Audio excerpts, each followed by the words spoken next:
Welcome to the first annual API Women's Leadership Conference. I am Yan Marshall, the National Executive Director of APAPA. Before we get started, I just want to extend our sympathy to those who are impacted by the wildfires that are taking place in California. I hope you are all okay and continue to stay safe. It's terrible to have to deal with fires on top of this pandemic. Our hearts go out to you and your family during this challenging time. Please let us know if we can be of some help to you. As you all know, one of our own, the APAPA founder, Cici and Regina Yin, are directly impacted as a part of this fire. Yin Ranch is now gone, part of it anyway. It was a place that was built for the community, especially the API community, to meet, to network, and to develop young leaders. We are currently working on a solution for that, and we will share with you our plans as soon as they are available. Now, back to the conference. This month is the 100th anniversary of the ratification of the 19th Amendment, giving women the right to vote. Can you envision what it was like down upon socially, economically, and politically? I thought that only happened in a third world country I came from, where my mom didn't get to go to school, but her brothers did. Well, today, women are not just voting. They become leaders and lawmakers across the land. And what makes this achievement even more noteworthy is the growing participation of API women. We're going to hear from 8 of them today. They'll talk about their leadership journeys and the lessons they learned. They'll give you an exclusive look inside the halls of politics and power. I'm looking forward to that. This conference would not be possible without the sponsors that are listed at the bottom of your screen. Thank you, sponsors. We appreciate you. And here are the plaques that will be on your way soon. I also want to point out the letters of support we received from Lieutenant Governor Eleni Kounalakis, California Treasurer Fiona Ma, California Controller Betty Yee, and California State Senator Shannon Grove. They will all be speaking in today's program.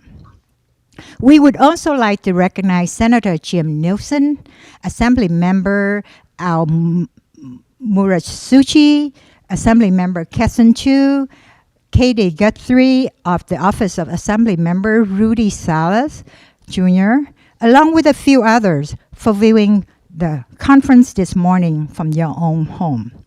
Lastly, I want to mention that the idea for today's conference came from a brainstorming sessions that took place here at APAPA headquarters before COVID-19.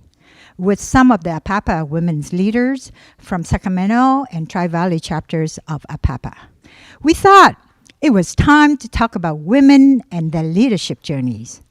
Marsha Golanko and Susanna Wong Ortway step up to co-chair the conference for APAPA, helping us to raise funds and lifting the women at the same time.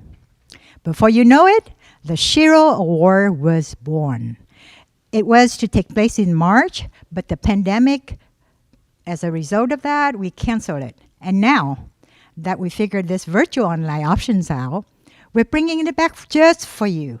So thank you, Marsha and Susanna. At this time, I would like to turn the program over to Marsha Golanko. Thank you, Yan. Hello, APAPA friends from the United States and all over the world. I'm Marsha Golanko. I welcome you to this amazing event. On behalf of my team, I'm happy to let you know that despite the pandemic and the raging fire in Northern California, we are still determined to make it happen. There are 3 important points or purpose of this event. first and utmost is to celebrate women's right to vote. And we want to strengthen the ongoing women leadership movement, and especially in the Asian Pacific Islander women leadership movement, to acknowledge some of the women leaders in different positions of the public offices. There are some more senior ones, and they are our role models. They have been serving the public office for many years. And there are recent newcomers who are determined also to devote their life in serving others. And the highlight of today's event is to present a special award to an extraordinary person. We are going to present the first APAPA SHEro Award to Regina Yin. She will be here in person to accept this award, and together with her husband, Cici Yan. Now, I'm going to turn over the program to our MC, Susanna Wong Alway.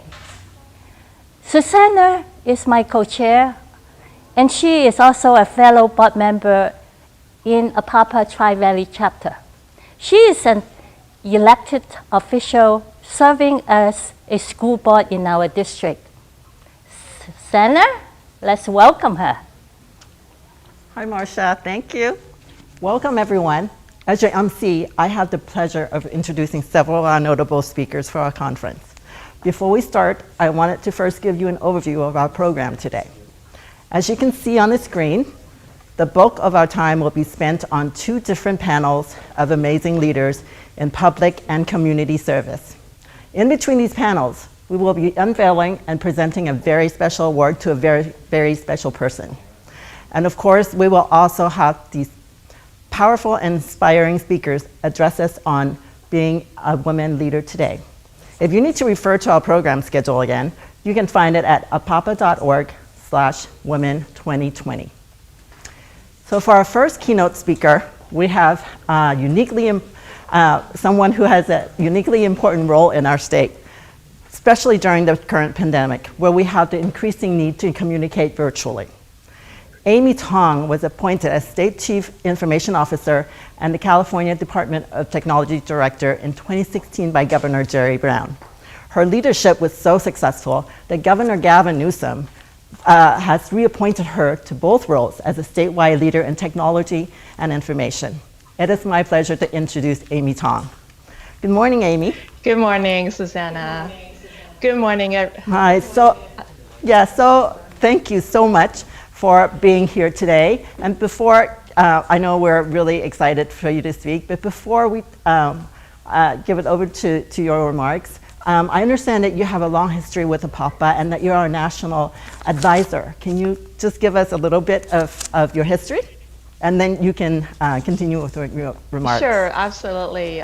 Yes, I was, I'll call it the first crew, the initial crew of the APAPA, when Cici and my father Peter, along with several key members such as Chilean and Vicky Beaton, founded APAPA. My goodness, I feel like it's nearly 25 years ago, and I was part of that group.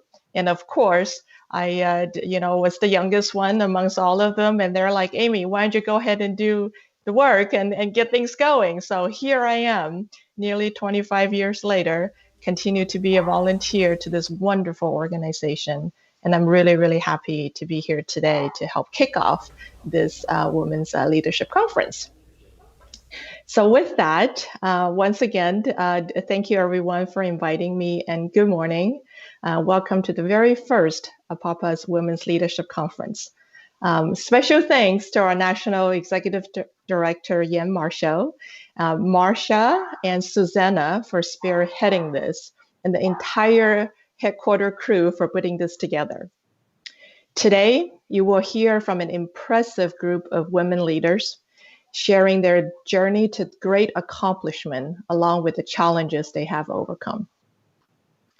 APAPA is incredibly grateful to them for taking the time from their busy schedule and spending this Saturday morning with us. A prime example of giving back to the community. Speaking of giving back to the community, as I mentioned earlier, serving as a volunteer in the role of APAPA's National Senior Advisor is not only an honor, but a privilege. Remember, over 30 years ago, I came to this country as a teenager, along with my parents, Peter and Susan Huang, and my brother, Jesse, with only 8 suitcases, one in each one of our hands, started our American dreams.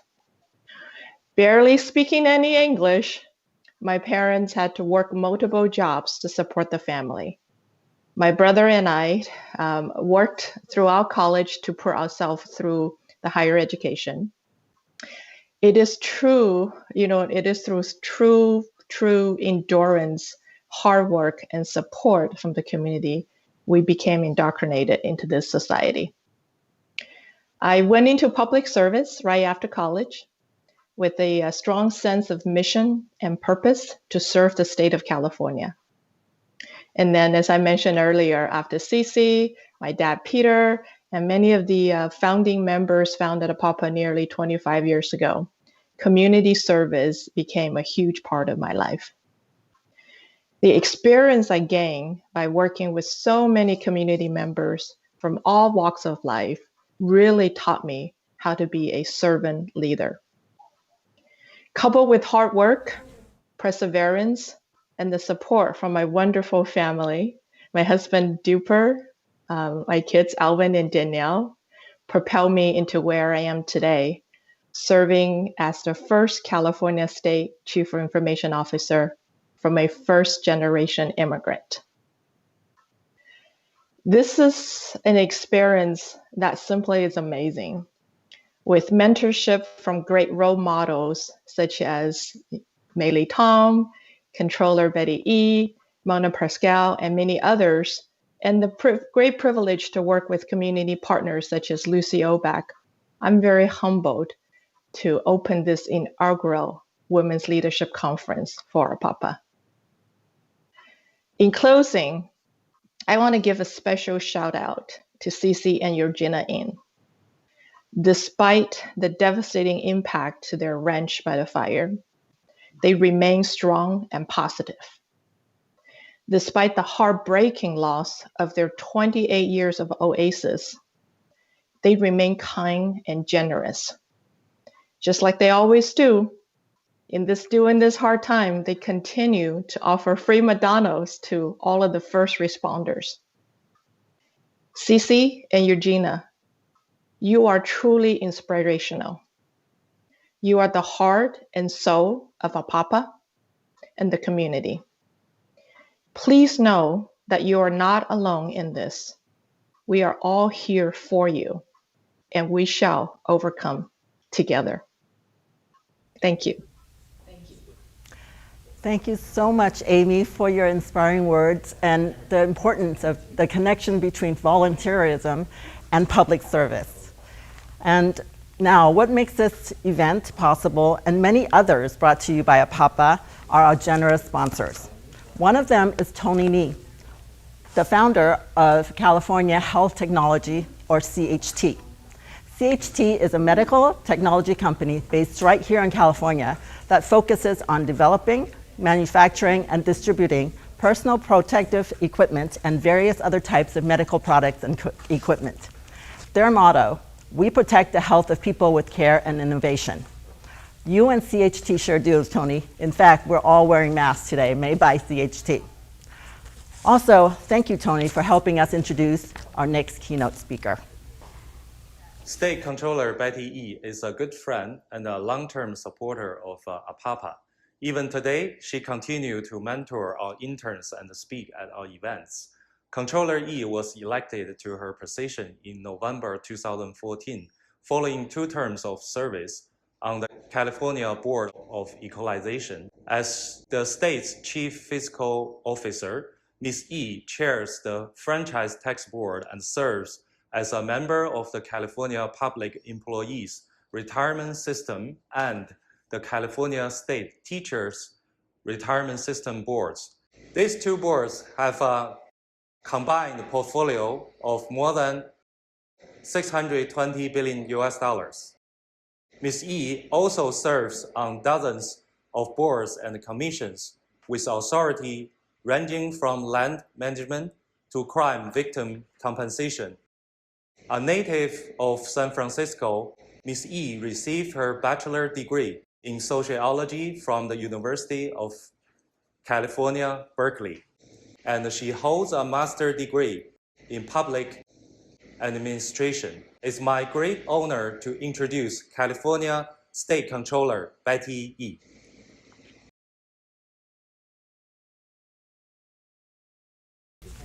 Okay. Hi, good morning, Betty. Good morning. Hi. How are you doing this morning? Very well, very well. So happy to be with you.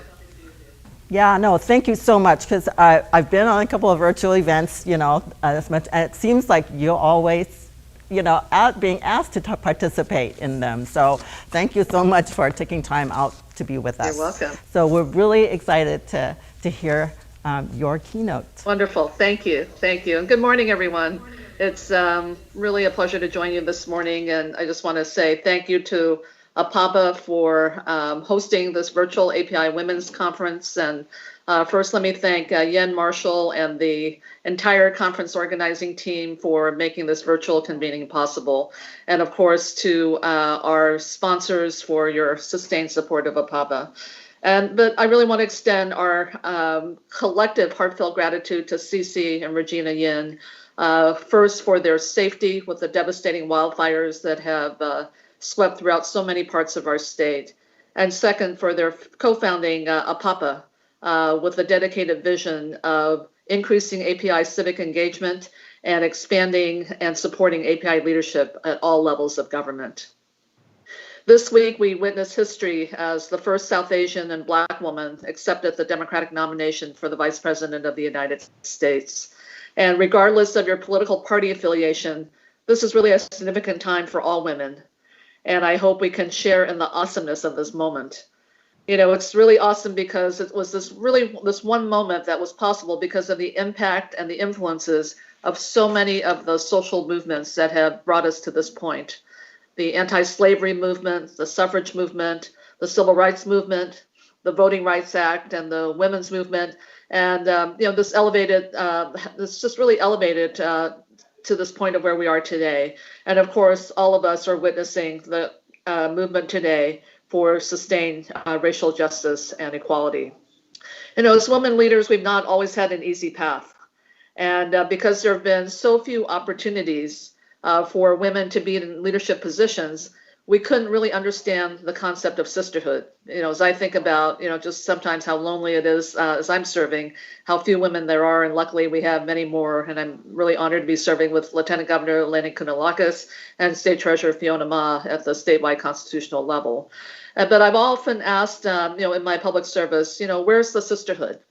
And what we've seen, unfortunately, is just women seeking to ascend in power and, building their power by taking down, that of others. Not the most healthy thing to do. We've known those whose fierce competition for attention and recognition has compelled them to work hard to be sure that they're the only person in the room, excluding other women with qualifications, with experience and knowledge, and intentionally excluding the voices, frankly, of women from underserved communities. We've also seen marches and protests where millions have come together in solidarity to fight for justice and equality. And then after those marches and protests, receding back to, really this mentality that those who are successful can say, I've got mine, and really everybody else is on their own. So I actually personally was very naive in thinking that the purpose of the women's movement had created lasting sisterhood, but came to understand that we can't have sustained, powerful sisterhood when so many sisters are excluded. And that includes women of color, including API women, women with disabilities, obviously young women. And this is not just an attribute of the women's movement, but so many of the social movements in our history.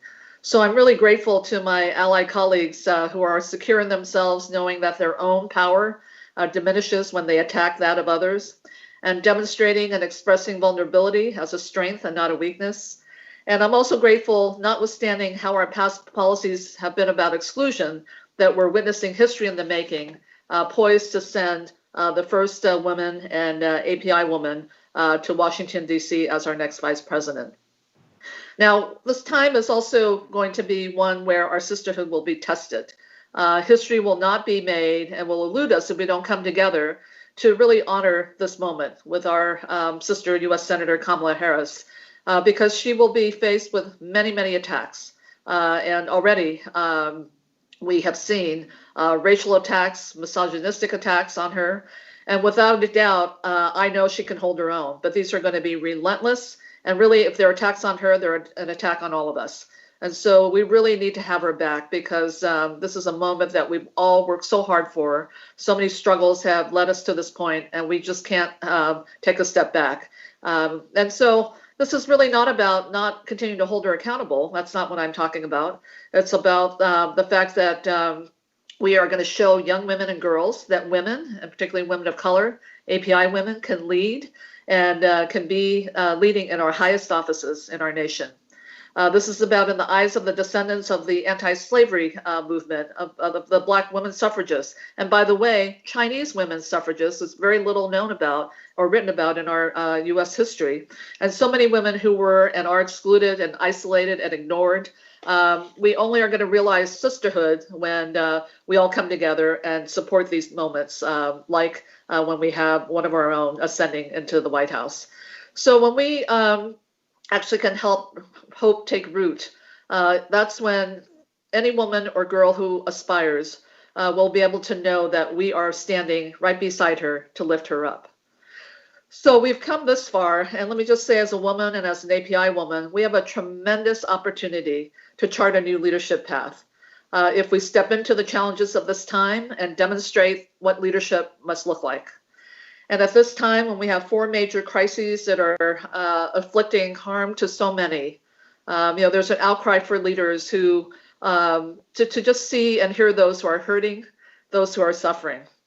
And as we continue to get to the work, as we continue to work to get to the other side of this public health crisis, the coronavirus pandemic, as we focus on how to restore livelihoods lost as a result of the pandemic-induced recession, as we do our part to promote inclusive workplaces and communities in the fight for true and lasting racial equity and justice, and as we work to be sure that the impacts of climate change, whether they be wildfires caused by extreme weather events or our children breathing more polluted air or other impacts, we want to be sure that our leadership is forthright, that it is strong, and this is what will be in demand. So each of us will be responsible in our own way for helping to rebuild this economy, and particularly here in California.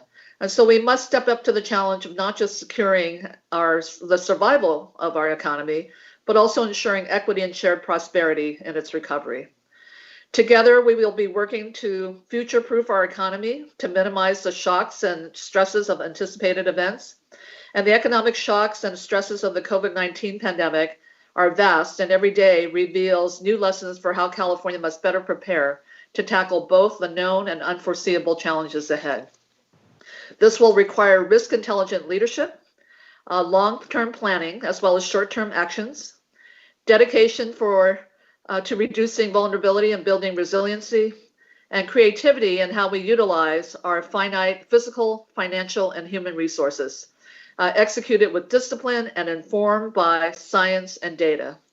And as we've learned, risks and dangers that once seemed really distant and remote can quickly become very imminent. And as the leaders of our post-pandemic recovery, we will be serving in these times when our resolve will be tested, when the paths for forging ahead will be unclear, and when navigating crises will require honesty about the facts and transparency to engender trust. And most significantly, our leadership at this time must be inclusive and decisive to be effective. So yes, this is a time for leaders to act, but also equally important, this is a time for us to learn, to listen, and to reflect. And while urgent actions will be expected, they must not be expedient or fleeting in impact. We don't have all the answers, and therefore it is important to be honest about our vulnerabilities as leaders, that we understand those with and for whom we serve. So I speak about this with regard to our leadership going forward, not to be demoralizing, but really to be emboldening. I speak of all this because these are the attributes of the recipient of our SHEro Award later today, Regina Yin. Regina embodies the fulfillment of the American dream, not just for herself, but for so many others whom she has guided and helped. An immigrant, a social worker, a risk taker who sacrificed her career to get into the restaurant franchise business, a bridge builder between diverse communities, committed to equality, and a philanthropist. You see, leaders do not have to be elected or have fancy titles or even be highly visible. It's leaders like Regina who do the work quietly, not for credit, and create opportunities for others who are the ultimate standouts because their purpose is selfless. I can't think of a more inspiring role model, friend, and SHEro than Regina Yin to honor as we gather to celebrate and lift up API women in leadership. And I think as we gather today, just knowing how daunting our challenges ahead, and for all of us as leaders and aspiring leaders moving forward, let's commit to serving in sisterhood, and let's be inspired by those who have done so much to bring us to this point. And I want to just give a heartfelt congratulations and thank you to Regina Yin, and wish all of you a very successful conference. Thank you. Thank you so much, Betty, for your advice to our viewers on what it means to be an API women leader today. You're right, we've come a long way, but there's so much more that we need to do. Thank you again. Thank you. I'm really excited to introduce the next segment of our program. We have a wonderful panel of women leaders from different areas of public service. And for our moderator, we have the wonderful Tong, who is at the top of any list when talking about API leaders. Maylee has extensive experience in politics and at all levels of government. She has held positions appointed by former Presidents Ronald Reagan and Bill Clinton. She has served in leadership roles in many public and community organizations and was instrumental in organizing a convention in 1987 where, for the very first time, presidential candidates discussed API issues at a national public forum. Maylee, hi, welcome to our conference today, and the floor is yours. Thank you, Susanna, and thank you, everyone.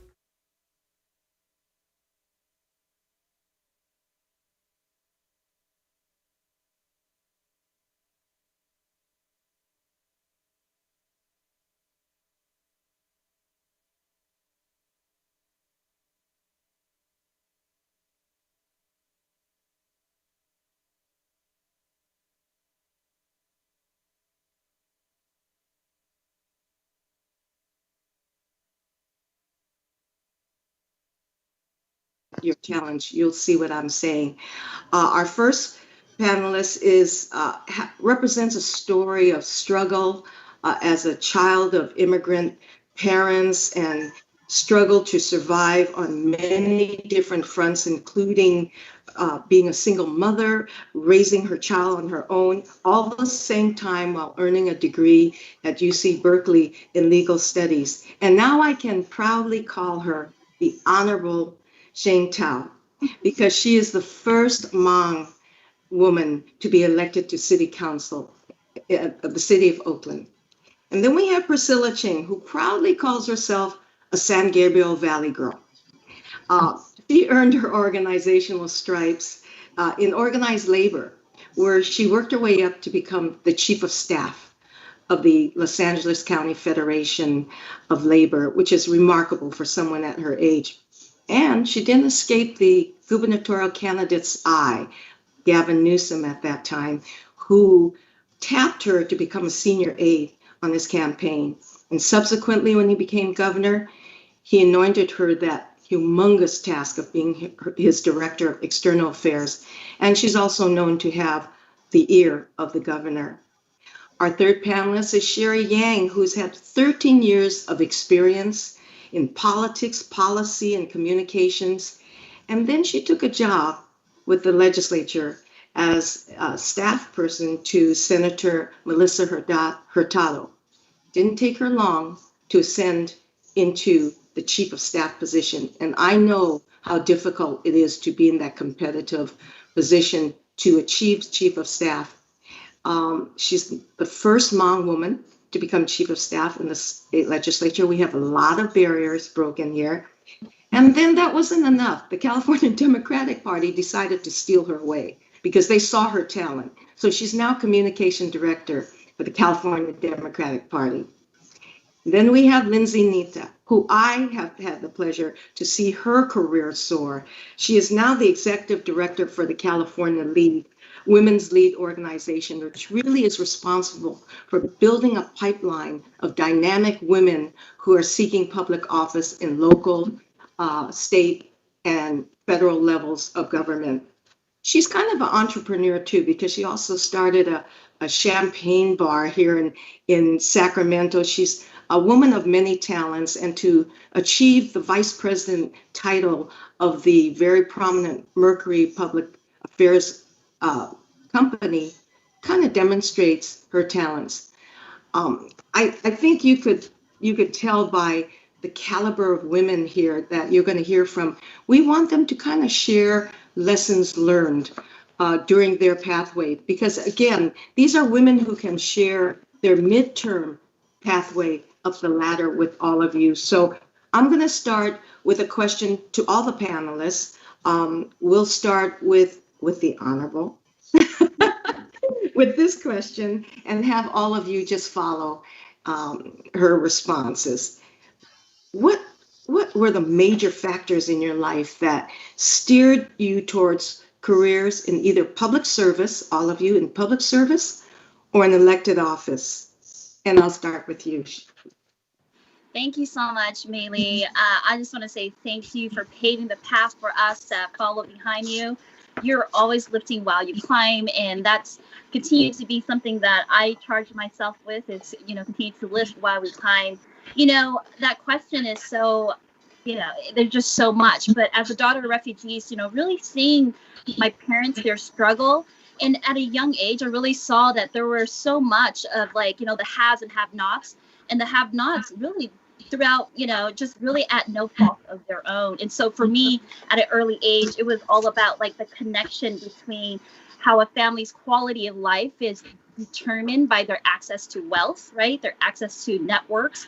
And then not only that, but really, when I, as a single mom and putting myself through college at UC Berkeley, every summer I would look for an internship to see, a paid internship, right? To get the experience, and not just that, but to really get some funding so that I can, put the basic needs on in my household with my son.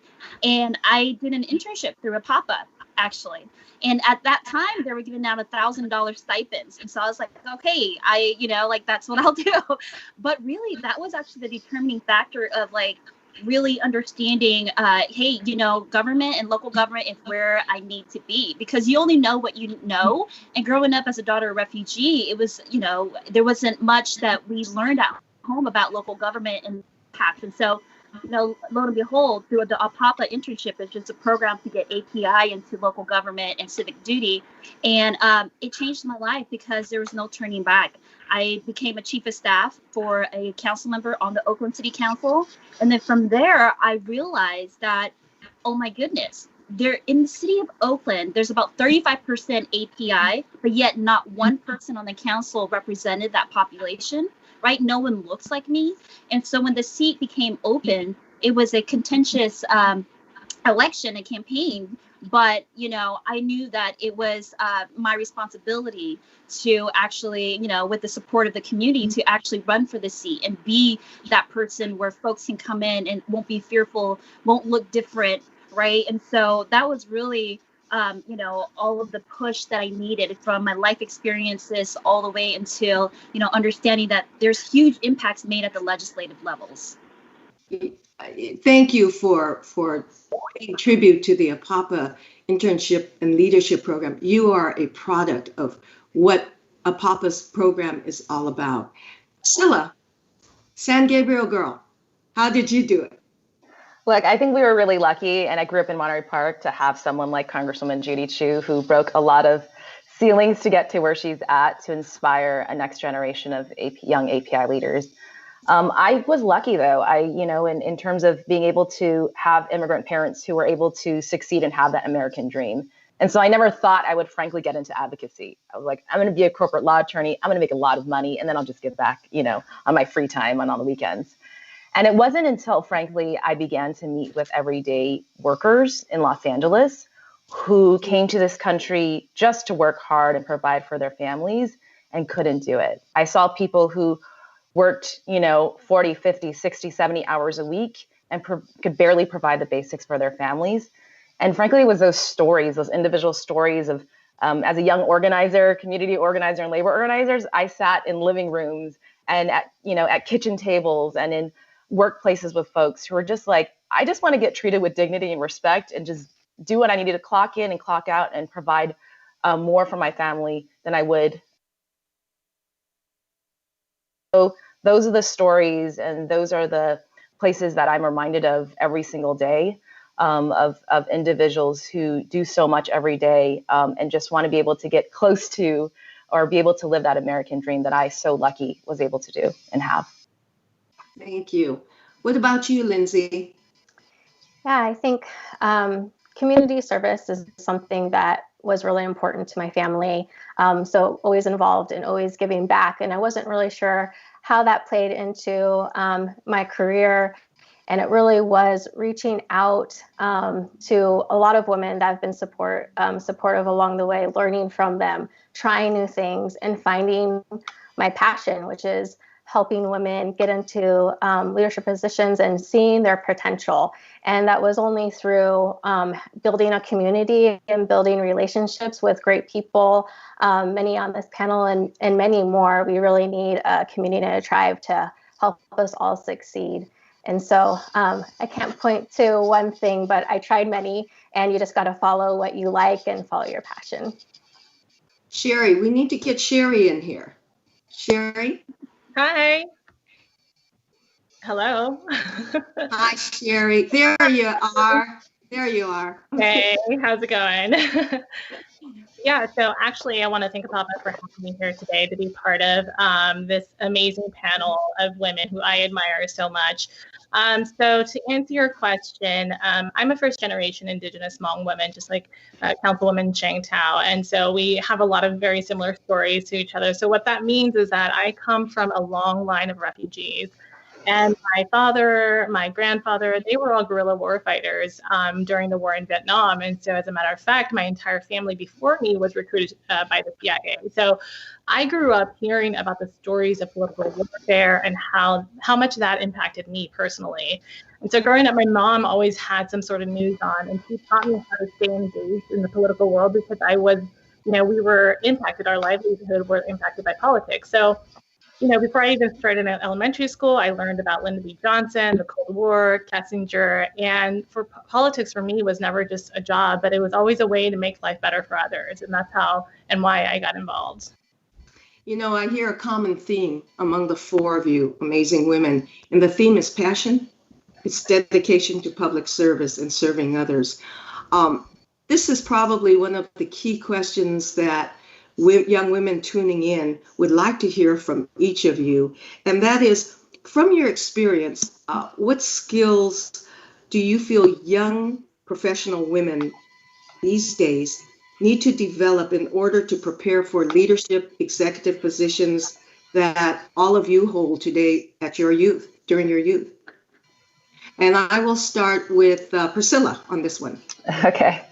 I will say that for those that are seeking higher office or having a fancy title, I think my boss says it frequently is you don't have to be something to do something. And I think we've seen that over this past summer in particular of young people who don't have formalized positions of power, just leading and leading that change. And so I would say get something you're excited and passionate about and make some good trouble. As the great John Lewis says, start it, agitate a little mind, and see if you're going in the right direction. See if you can gather a few other friends and then build. Mm-hmm. Lindsay. Yeah. Yeah, I kind of echo what Priscilla said, where you don't have to have years and years of experience. You just have to have vision, you have to have a passion, you have to have courage, and you have to be decisive. And I think that if you got to focus on what's important to you and how you can make an impact. And I'll also say that building a relationship is really important. Nobody does it alone. So I would say if there's one real skill that I think is important throughout your life, is to make sure that you're building bridges, making connections. You'll learn so much, and also you always need that support and network to help you fulfill your dreams and support your communities. Sherry. Yeah, I would say I completely agree with you all. And I also would add that as an API woman, I think confidence, I think we face so many expectations on us, not only within our communities, but when we step outside of our own four walls. And I think when you're young and you're a person who has your own personal history of oppression, you go into this world that places a lot of expectations on API women to be model minorities, docile. So API women often go through this journey of learning how to use their voice and to recognize that our perspective and our experience matters as well. I mean, it took, a very long time for me to get here. And if you take a look at the numbers, it's like 1 in 4 APIs in California is struggling. But if you take a look at the API community as a whole, it's so diverse, where 44% of Hmongs in California are struggling disproportionately with poverty. And the highest number resides within the Central Valley. And only 15% of Hmong people in California has a college degree. So I had to really make peace with this and really own my self-identity and really push back on these stereotypes and say, hey, I belong here. I climbed out of severe poverty. My family survived a mass genocide, and I deserve a seat at the table too. So definitely confidence as well. And of course, Xing. Yeah, I definitely concur with everything that these great women have all said. Definitely the confidence and the networking and finding good mentors.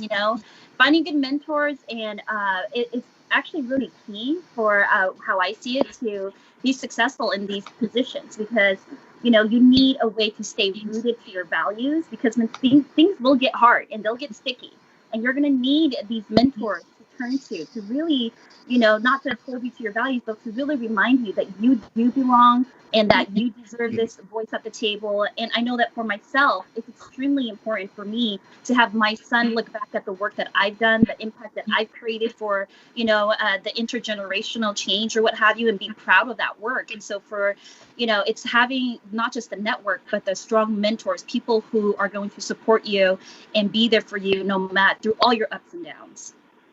I think so too, and I want to conclude this point in terms of finding mentorship, that to encourage women, don't hesitate to go up to someone you admire and just say, I've watched you, and I was wondering if you can maybe give me some advice how to follow your pathway. Nothing's more complimentary than that, and not to be shy to approach women and just say, I really would like your help. And I'm glad that all 4 of you feel how important mentorship is.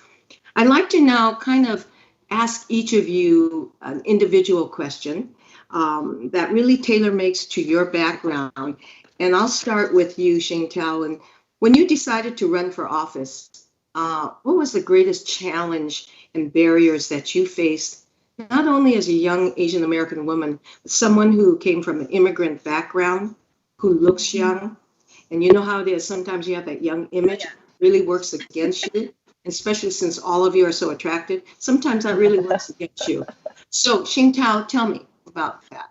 Yeah, there's there's institutional racism and sexism and institutional stereotypes about what a young Asian woman is. And so when I decided to run, it was an open seat, and I was running against 6 others. I believe my seat was the most contested in the whole East Bay at that time. And so the cultural part was really difficult, right? And so I had a lot of people in my own Hmong community come up to me and say, and let me just give some context. I don't represent not one Hmong person in my district, right? And so when I went to the Central Valley for that support, I was met with people coming to me saying, well, you're not married, you're a single mom, you have a child out of wedlock. Like, are you sure like people will even vote for you? And for me, that was really hurtful. But it's a cultural. It was, you only know what you know. And so I didn't, I already went through domestic violence. I'm a single mom. I put myself through college. Like, it didn't faze me, but I know that it's hurtful, right? And so that was some sort of, that was a roadblock, really, not even a roadblock, a barrier that I had to like get over, because these were my community. But then I charged myself that we need to do a lot more teaching, a lot more learning and healing from that.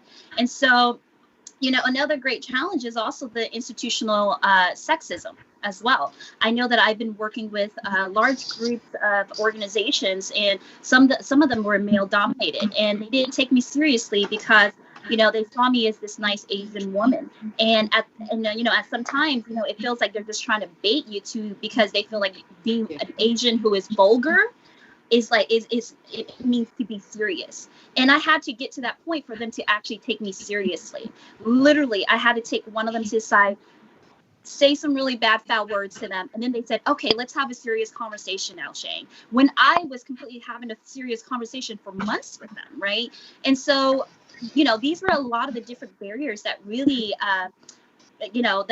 we have to struggle through, not just as women, but as API women. And so it's the cultural aspect, the institutional sexism, and the stereotypes of like what an API woman is, right? It's supposed to be obedient or what have you. And so it was pretty difficult, but like I said, I have gone through worse. And so just charged through it. And with people by my side, a strong support system, it was really, you just don't know how many people are out there to support you in your story until, like you say, Meili, asking for that support. People are there and they'll stick with you. And of course, the challenges of your early life, too, I'm sure gave you that extra strength to be competitive and to stand on your own.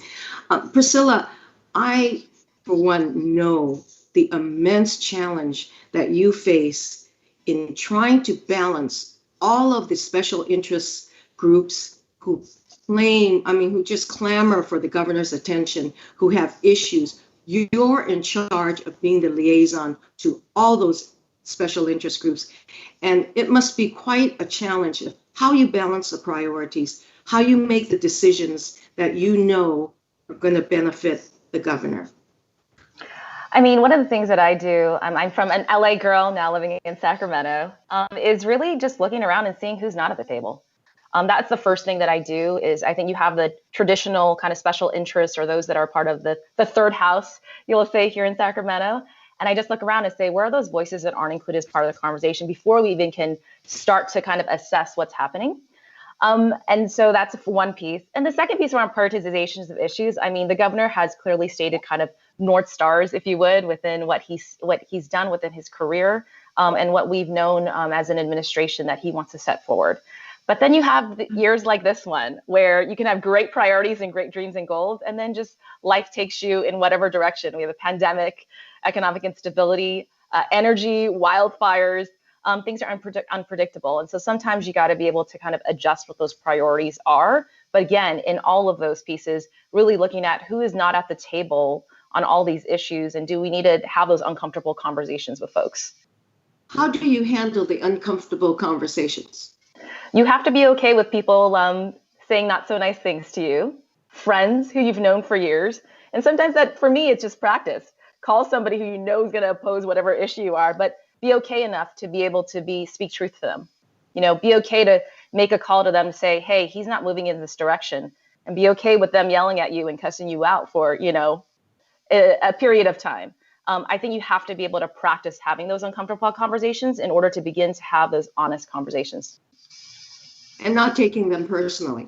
Oh, absolutely not. A long time. For the first 5 minutes you can, but you got to get over it at some point. Yeah. But I think that the reputation you earned, though, Priscilla, and I have to say this, a lot of admiration, is you're very honest. You're very frank, and you don't BS. I mean, very, and people respect you for that. So Priscilla, that's tough to do. Sherry, describe how you were able to ascend in your career. I mean, you went from community organization to legislative staffer to chief of staff and now communication director. Those are a lot of steps of promotion in your young life. And how did you navigate that? Well, my experience in politics was a little different. I mean, it was never my intention to be a chief of staff. I think it just happened to fall on my lap at the time, and I rose to the occasion. I was, never a legislative director, but I had worked in policy and political campaign and public relations within politics for 10 plus years. So in 2015, I did the best I could. I did something for myself, and I left California and moved to Washington, D.C. I lived in Annapolis, which is about 30 minutes outside of DC, and was working there during the Trump and Clinton presidential race. And when Trump won, it was so disheartening for me that I decided to take a break from politics. I left for about 2 years, and I wanted to just really focus on, for the next few years and figure out where I needed to grow as a person. And so I left and went into the tech corporate world and worked in PR there for a few years. And what that did for me was that gave me room to really focus on my skills, focus on my professional growth. And I had a life outside of politics. So when I came back to Sacramento in 2019, I was just 10 times more confident in my skills because I had lived and worked in DC, North Carolina, Utah. So I had the ability to work with a diverse group of people and strategically execute and be effective as well as pragmatic. I've always been really like book smart and things like that, but life has a way of being a good teacher when you're out there by yourself. So yeah.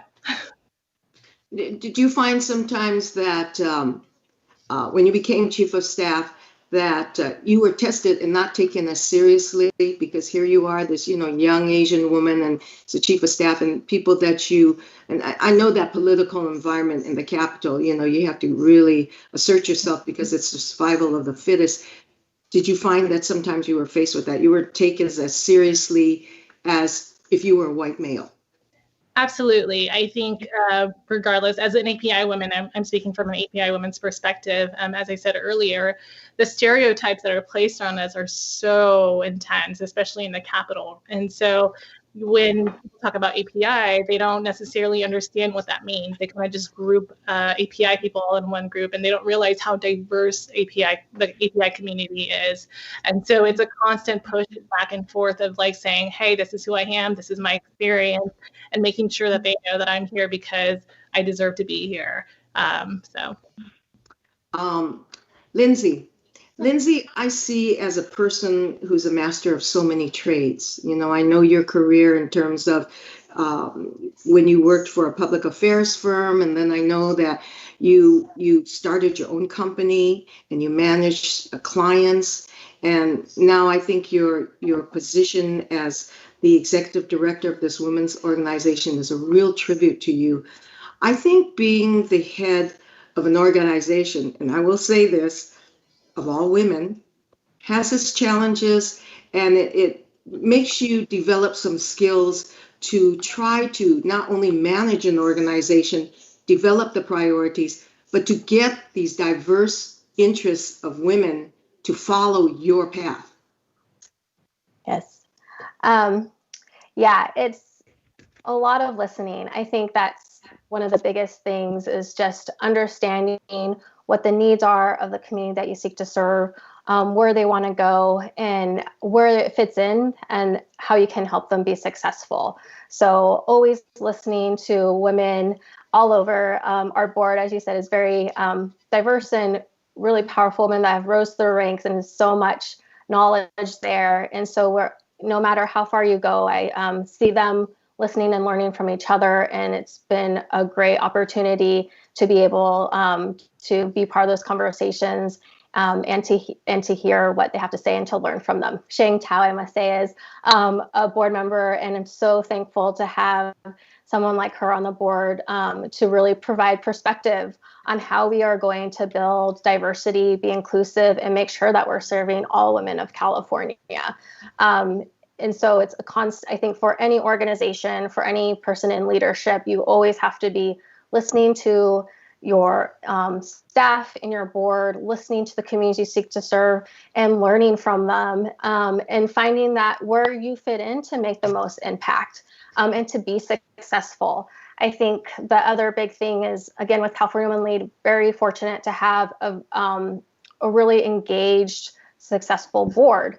And some organizations, that's a lot of work, but it's worth it to have a group of people that are there to provide insight, to do outreach, to support the efforts and support each other, and exude what your organization is seeking to do, to exude your mission and to help you reach those goals, is so important. So again, that's just the network and having that trust, and having those relationships where you guys can support each other and really believe in the work and accomplish great things. I think one of the things that's is always important but has been so highlighted during COVID is communication effectiveness, to be successful. It's checking in with people, texts, Zooms, Skypes like this, to share information and to share learning and have that connection right now is so imperative. What APAPA is doing and others to have these opportunities. But I also think it's an opportunity and is needed to exude leadership and to exude the importance of, staying connected or whatever your goals may be. Having that communication is really important to not just share information, but make sure that you are staying relevant and you are building community, and your community is really understanding and seeing themselves in your work. I think one of the things too is, building diverse partnerships is really important for success of an organization. We have to, we're in it together. We can be supportive of each other, but it's also their perspective and learning from their communities. And again, we're all in this together. So making strategic partnerships where we can strengthen and reach, especially for us women, during this critical time where we know COVID is hitting women of color the most, has been super important to making sure that we are actually supporting women during these times. And that is, for California Women League, a big measure of success. If I had to ask you, what is the most significant challenge you face as an executive director? A lot of people say fundraising. I don't know if that's your case, but what's the one major challenge that's the toughest for you? Yeah, I think that fundraising, I think will always, is always a priority. I know it's harder for others, and I know we're going to have to be really creative in probably the year ahead, the next 6 months, just understanding that there's a lot of hardships out there. So how can we help support, and where do we fit in to build a stronger community, make sure that our members come out of this stronger, women come out of this stronger, and have that, and are having the conversations to make sure that we are, as a state of California too, providing the resources needed for women. I would say the biggest hurdle during COVID right now is just, for California Women Lead, I should say, is that we strive in building strong relationships, strong bonds with each individual woman, because we really want to know how we can help that woman get to her leadership potential. How can she get an appointment? How can she get into elective office? And we do that with each individual woman. We have mentoring, coaching, and we used to be able to do that in person, where we got to see the women, really get to know them, and have and really think about what opportunities are out there for them. And so being able to connect individually has been the biggest hurdle. Having the time. We are all on Zoom all the time. We're all doing all that we can. And it just seems like we just need a little more time to make more phone calls, to check in with our members more. And so trying to have those opportunities that are unique, where we can feel safe and having those conversations and having real conversations, real answers, when we have to do things virtually and crunch for time, has been hard. It's a tough job, I know. I'm going to throw in some fun questions now that you can just respond to. Don't have to go in real deep, but I think they're fun questions that women would be interested in. And I'll start this one with Sherry.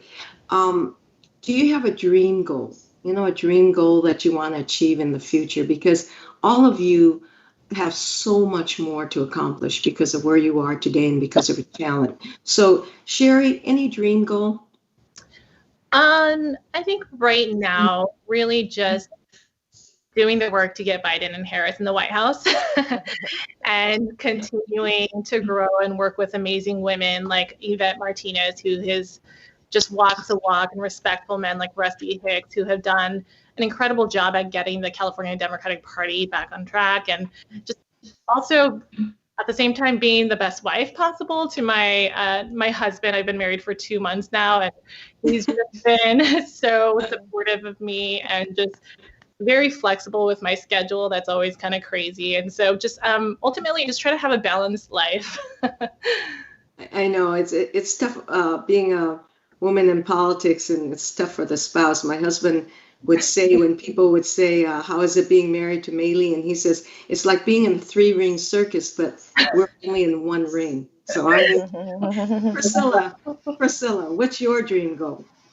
Getting through the next week without, I'm just kidding, without another disaster. That would be great in the short term. Honestly, for me, you know, I think as a young kid, you're like, I have all these specific things, and a lot of it had to do with titles, right, and power. But I think for me, as I've reflected more, is how can I mentor and invest in the next generation in the midst of a million priorities that we have? How do we not just create a seat, but a bench? So just all the things that the great work that everyone's doing to invest in that APAPA's doing to invest in that is something for me that I would like to be able to do and be more intentional about it and invest, take the time. Jing Pao. Yeah, no, I completely agree with that. I'm a really big person on making sure that, you know, we are creating a bench for the next generation of leaders. But for me, you know, the ultimate goal for me is to just to continue to be a change agent. You know, I really truly represent working families. You know, I'm all about like lifting those whose voices are marginalized, or giving a voice to those who don't have a voice, right? And so for me, if I can do that and change and impact the change intergenerationally for families, like that would mean everything for me. But at the same time, I truly charge myself with, you know, I think it's my responsibility and many people's responsibility in order to create that change.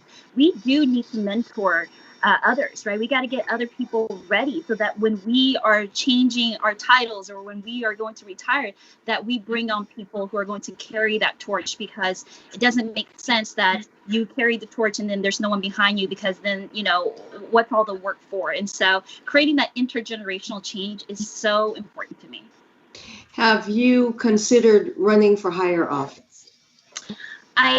You know, I just won my seat. I have 2 more years before re-elect, but you know, I'm just trying to do a great job at being a public servant. You know, I always tell my community that, you know, I'm in service to them.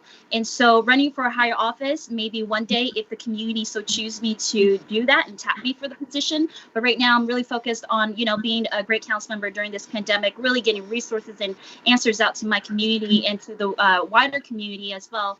And so that's my concentration right now. And I want to do a fantabulous job at being a council member. Lindsay.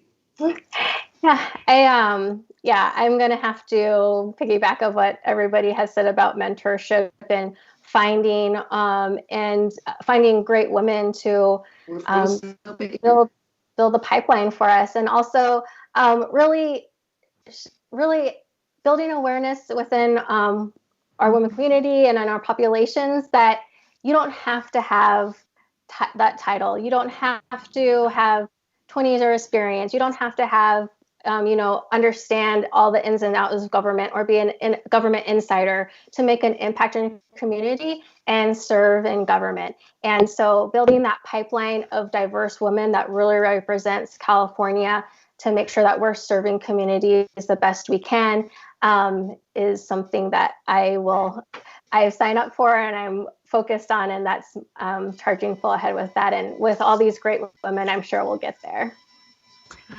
I like to ask this question. It's kind of a fun question, and it's a question that I've always asked myself throughout my entire career. But I'd like to ask each of you to give me what you feel are your strengths and give me where there are areas where you hope to improve on as you grow in your career. And I'll start this one with Priscilla.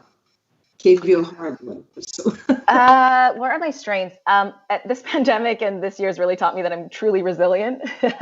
Good. I'm resilient. I think that and I think this is something for us also culturally, is you still oftentimes, you might know all the answers when you walk into a room, but you're sometimes scared to speak up and to be confident about that. And something that I still struggle with is when is that opportunity to raise your voice and to make it known and also create that impact. So I think for me, that's still a challenge. Xingtao.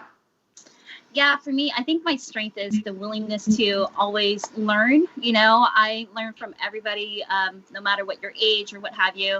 I love to just absorb information. And so I think that's my strength in regards to my, something that I'm working on and working towards is really to, collectively get my words together to make it sound more butter smooth. Always working towards that. I feel like, yeah. Okay, Lindsay.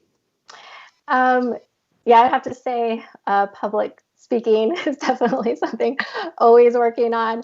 But I think my strength is really just being flexible and having grit. And no matter what happens, nothing ever goes to plan. So no matter what happens, we have confidence. We're calm, and we make sure that we reach our goal for the day.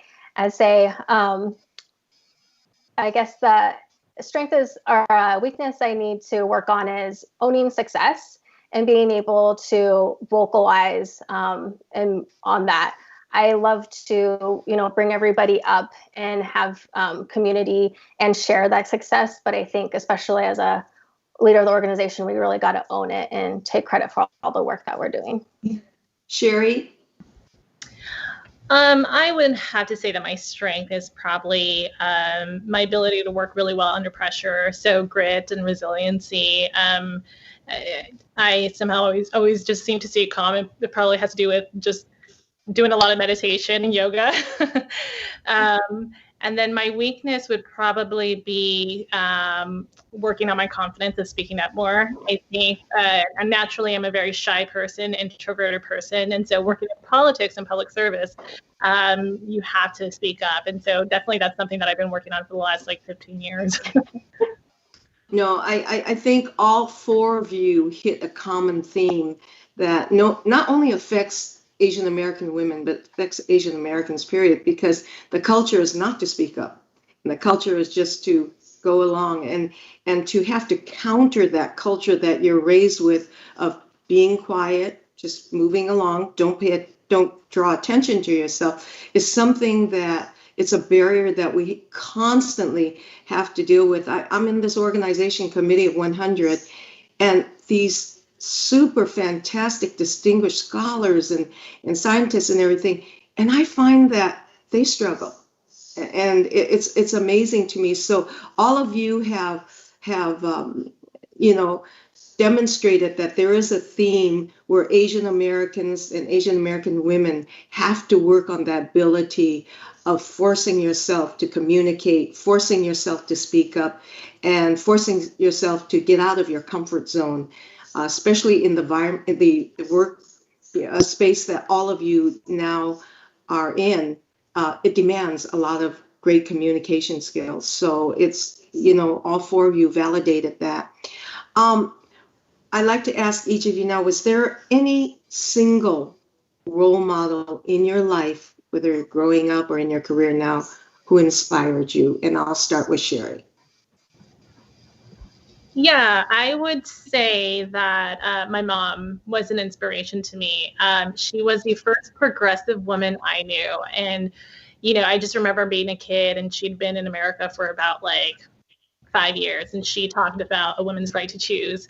And that was one of her biggest push in life. And she wanted to be able to make decisions for herself. And being a Hmong woman who grew up in the mountains of Southeast Asia, no one taught her that. It came from her own fundamental values. And so I would say my mom has been my biggest role model. Priscilla? Probably one of my key role models coming into the labor movement is Eleni who's just a national figure who I watched go from shutting down streets with tens of thousands of people and agitating, and then the next minute walking into that boardroom to talk to those employers and negotiating out a deal that works for all. So that was really inspirational, but really just showed me that you can make people really uncomfortable, but you can also bring them together and create real change. So she's been awesome. I also call her my Mexi mommy. I also learned a lot of Pocha Español, Spanish with her, so it's been great. Xingtao. Yeah, same thing with SHEro. I think the Hmong people, the struggle that we have seen our parents in, that's been such an inspiration. So for me, I know that it's one person, but for me, it's got to be my mother and my father. They fled, right? They fled the war. They fled jungles with, my mother. She had an infant and a toddler, right? They're running for their lives. And she was shot. She saw all kinds of different kinds of death that no one should ever see, right? And then she was here, or they were put here brought here to the U.S. into a whole new world. They'd never seen snow before. They were dropped off in Rhode Island. Didn't even have jackets. They had to navigate all of these different things, right? Housing and how to figure out where to get money, and like the bus system. When they didn't speak the language, they didn't have any friends, right? When Hmong people were brought over to the States, they were all separated, right, to lessen the burden. And so it's just been so inspirational to really see that they not only survived, but they survived, and they were really able to create a family where they were providing happiness in the household, right? And with nothing, with no dollars, and there were 10 of us. And so it's just a huge inspiration for me whenever I think about that. I always, when I feel down and I feel like, oh my gosh, like, someone just kicked me in my stomach and I probably can't get up anymore, I think about my parents, and if they can do that and survive, and they're still alive to this day and thriving, then I feel like I can do anything. Yeah. Lindsay. Yeah, I love to take this time to thank Meili for your mentorship of so many women and helping me, and your kindness and strength has been very inspiring. And to read your book has just been a gift to hear how you paved a way forward for many women. And I think we can also relate to the story a little bit and see how we can persevere through challenges and make a place for ourselves and make such great impact. So I just want to take that time to thank you for all that you've done for the community. And then I would have to go along with the women as well as my grandma was in the internment camps and had everything taken away from her. And just to be able to see her fight to rebuild, have a sense of community, have a sense of trust, and have that strength of being knocked down as a second citizen or non-citizen and find a place in the world, graduate from college, and have a successful family and career has, whenever I need a little bit of strength, I also think about my grandma. She's was the heart of the family, and so I carry that with me all the time. Thank you, Lindsay. Thank you. I'm honored. I'm just honored. Thank you. This is a fun thing that I do in my panels, because it really requires us to look into ourselves of who we are today. And young women who are watching this, and older women too who are watching this, like to know what makes you tick. So I want to ask each of you, what are three words that will define who you are today? And I'll start with Xingtao. Who I am today, three words. Mother. I'm like. This is hard. Words. Okay, so mother, that's one. Mentor and mentee. Those are going to be my lifelong defining of me, of who I am. Lifelong mentor and lifelong mentee, and of course, mother. Lindsay. I have to say that I hope when people think about me that they think that I'm kind and strong and had a ton of grit. Priscilla. That I'm shy. Just kidding. I'm really just kidding. That I'm sassy. No, that I'm really a sister in the struggle. That's a couple of words, so I just go by that. Sherry. I would say that I am pragmatic, resilient, and very humble. And I think we're close to running out of time, but I know that all of you represent so much of women are striving to be today, or else, so appreciate hearing from all of you. But before we close, if you could give advice to young women college graduates who want to be like you, what would your advice be? And I'll start with Lindsay. Yeah, just keep going.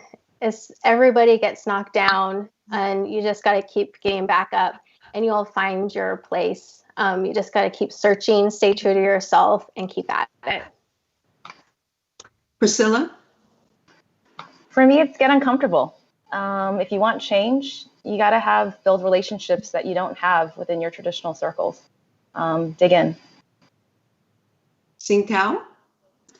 For me, I always tell folks like you're on your own timeline. Right out of high school, in high school I took all honors classes, was accepted to college, but decided to take a break. From there I went to community college, and then went to UC Berkeley, and just really you're on your own timeline. Don't compare yourself to others, although always have a goal, and just make sure you have your mentors. Always reach out, because there's so many people out there, so many great people who are just wanting to mentor. So ask. Sherry, there you. Hey, I would say that every experience comes with a lesson, and so no matter how hard things get, something good is going to come out of it if you learn a lesson from it. So, keep going, don't give up. We've all been there. Yep. I think that in closing, I have to say that all four of you exemplify this generation of young Asian women compared to the days where in the 70s when I was just starting out. And it's so exhilarating to me to see how far Asian women have advanced in terms of defining who they are. In terms of my own experience, and I see that each of you have done that, it's so important to define ourselves, not just as Asian American women, but as just the best that there could be in our profession, and not to allow anyone to stereotype us or to corner us to be anything less than we are. And all four of you have done that in your career. And I think your sharing of your experiences hopefully will be enriching and really help this second generation of women who are climbing the ladder, who want to be where all four of you, and understand that all four of you are what I consider in the midterm of your life, that there's so much more to accomplish. And I really thank all of you for participating in this panel and for helping APAPA launch this leadership training for women and to benefit our next generation of women who are coming up the pipeline. Everything that you've shared with us is just so memorable and so appreciated. So I think with that our panel is ended, and I want to see if there she is, Susanna. Hi, Maylee. Thank you, and thank you, panelists, all great women leaders, for your insightful discussion as well as advice to all our future leaders. Thank you so much. Thank you. Here at APAPA, we know that Simon Pang is one of our generous supporters, as well as a great friend and leader. In fact, he is on a national board, and he's actually national board of APAPA organization, and he's, I think, involved in many worthwhile projects that APAPA is involved with. He is also the Executive Vice President and co-founder of the Royal Business Bank and serves as the president of the U.S.-Sino Friendship Association. Besides having extensive international experience in banking and finance, Simon received several appointments by our state leaders, including former Governor Jerry Brown and California Assembly Speaker Anthony Rendon.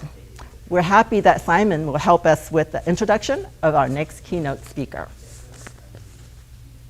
It is my honor to introduce my friend, Lieutenant Governor Eleni Kounalakis, as our keynote speaker. Born and raised in California, she is the first woman elected to this position. From 2010 to 2013, Ms. Kounalakis served as President Barack Obama's ambassador to the Republic of Hungary. In 2014, Governor Jerry Brown appointed her to chair the California Advisory Council for International Trade and Investment.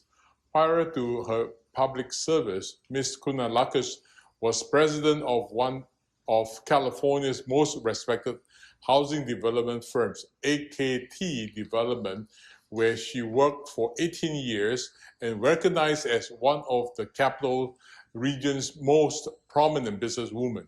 Passionate about early childhood development, Ms. Kounalakis served as a member of California's first 5 Commission and the California Blue Ribbon Commission Autism. She graduated from Dartmouth College in 1989 and earned her MBA from UC Berkeley's High School of Business.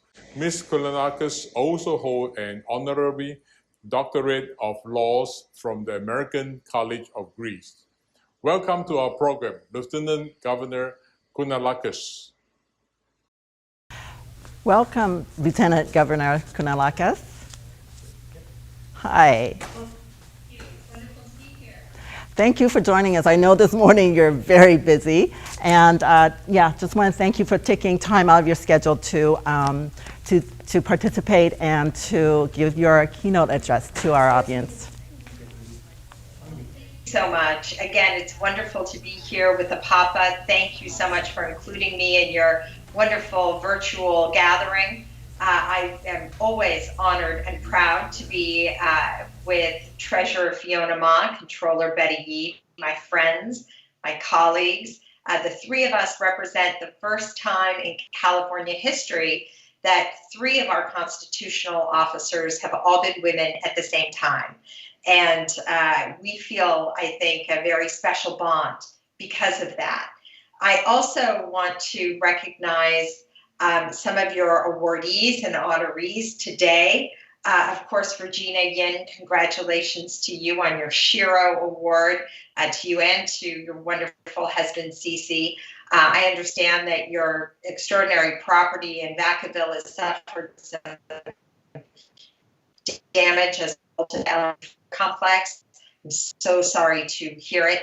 I will be on my way in a few minutes up to one of the evacuation centers in Sonoma to visit with some of those who've been affected at very difficult times for us in our beautiful state, with now 2 of the 5 most devastating wildfires in the history of California happening right now. I was asked to talk a little bit about my own family story because, of course, it is a California story, and like so many of the members of APAPA, my family story starts outside of the United States. My grandmother in Greece, Katerina was her name, is a great inspiration to me. Although I never met her, she passed away right before I was born. She never left the village in Greece where she was born and raised, or the village next door where she moved when she married my grandfather. She never learned how to read. She never learned how to write. And yet she had this vision, this idea of this extraordinary place called America. And when my father at age 14 insisted that he wanted to come to America, she was the one who supported it and let him go, knowing she might never see him again. And in fact, only ever saw my father one more time before she passed away. My father came to California with all of the energy and ambition of so many of our extraordinary immigrants in this state. He worked as a farm worker in the Central Valley, and he was brought in by the generosity of a local family who encouraged him to go to college. And he ended up going to Sacramento State University, getting an education, starting a business, having a family, and really those opportunities that he had of going to college and starting a business are what changed the trajectory of my life as well.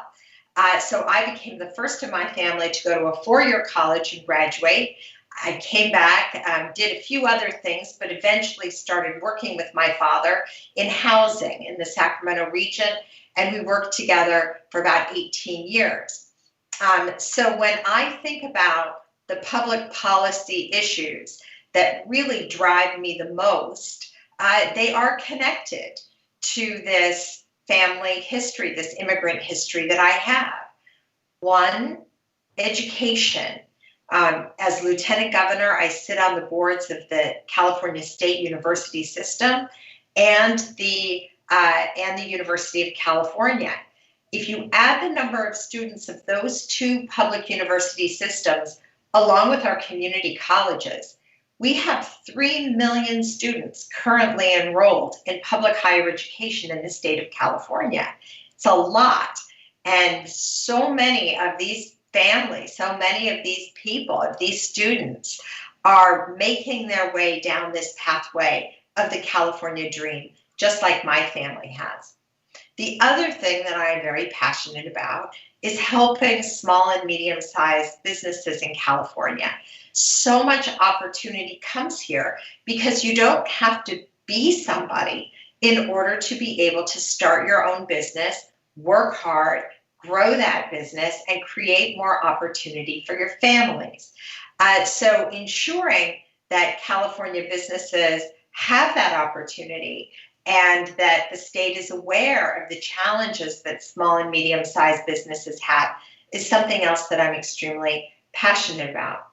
And then finally, I think some of you know, and I couldn't hear the introduction, but I was a United States ambassador. I was the U.S. ambassador to Hungary. And when Hillary Clinton swore me in, I turned to her and I said, you know, Madam Secretary, my grandmother never learned to read.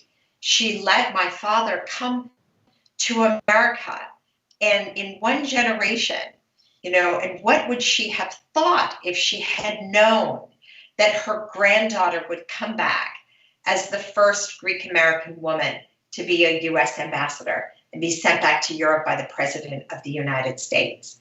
It was a profound experience for me to represent my country. One of the issues that I worked hard on was energy security issues.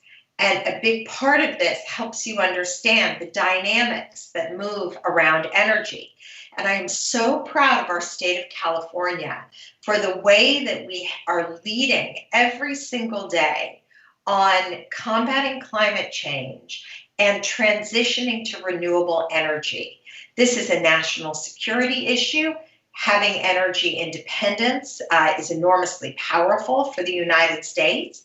And of course, most importantly, we can lead the world in technologies that will allow us to use energy resources that will not create these circumstances of climate change, the effects of which we are feeling right now as we speak.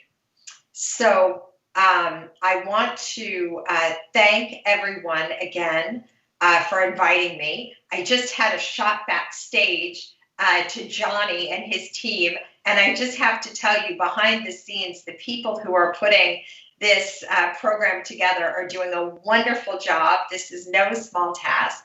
And to all of you who are home and who are dealing with a three-pronged crisis in our state right now.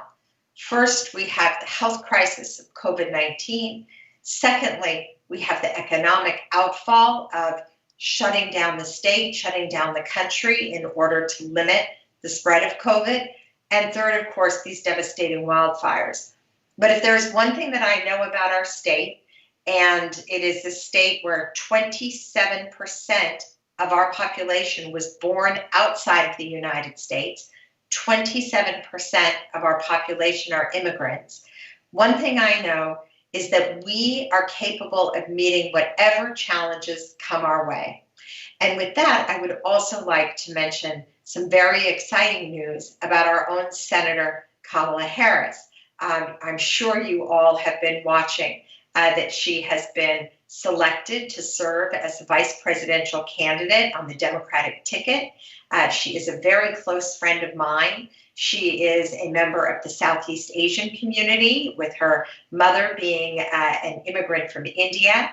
And she exemplifies so well the community of Californians that has that first generation that we are, that has grown up in this state, where we are all accepted, no matter where we came from, and no matter what our family lineage was.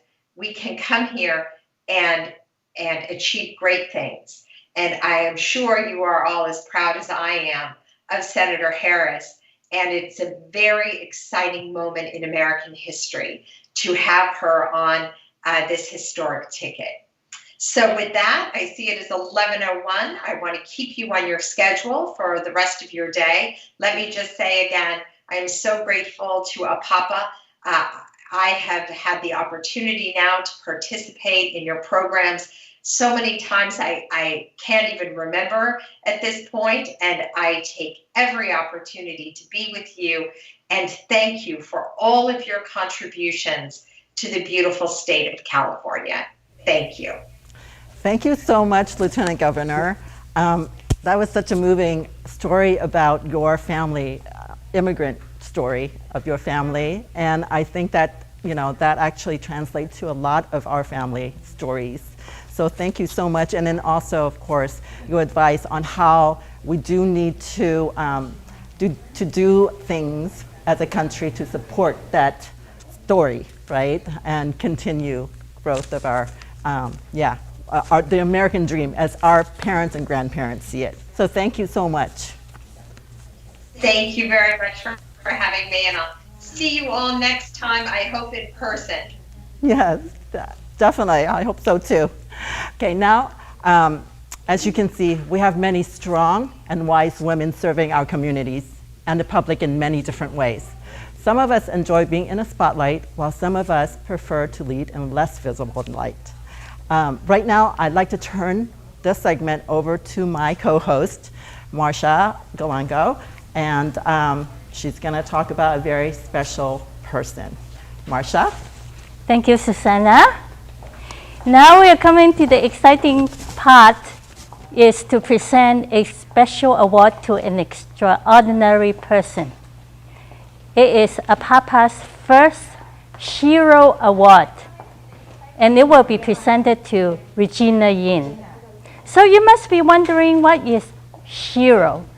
SHEro is a women hero.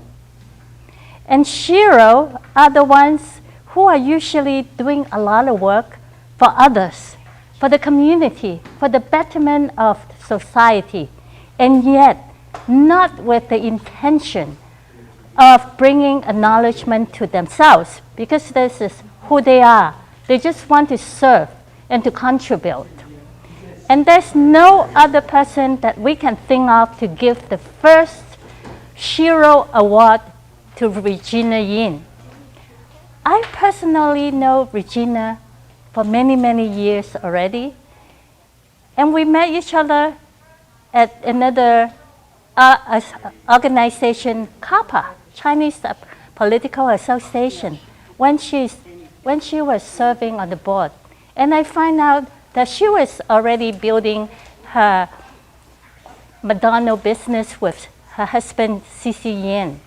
And yet, she was spending at least 18 years of her life as a social worker. And she brought her knowledge and expertise and her heart and her love to build her business.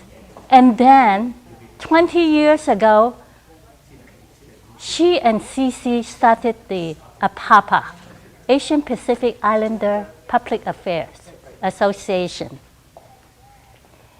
And we can see how Regina had devoted her life in serving others, in engaging the API community and people in the community to learn, to be leaders, to serve the public affairs. And before we give Regina the award, we have prepared a short video on Regina's life. Hello, I'm Regina Yin. I'm honored to receive this SHEro award, and I'm so excited to be here today. I was asked to share my personal story. I was born in China. I experienced the hunger, and I experienced the risk, and running into air shelter. So life was very hard. And I grew up in Taiwan, and my parents didn't feel Taiwan it was a very safe place due to political uncertainties.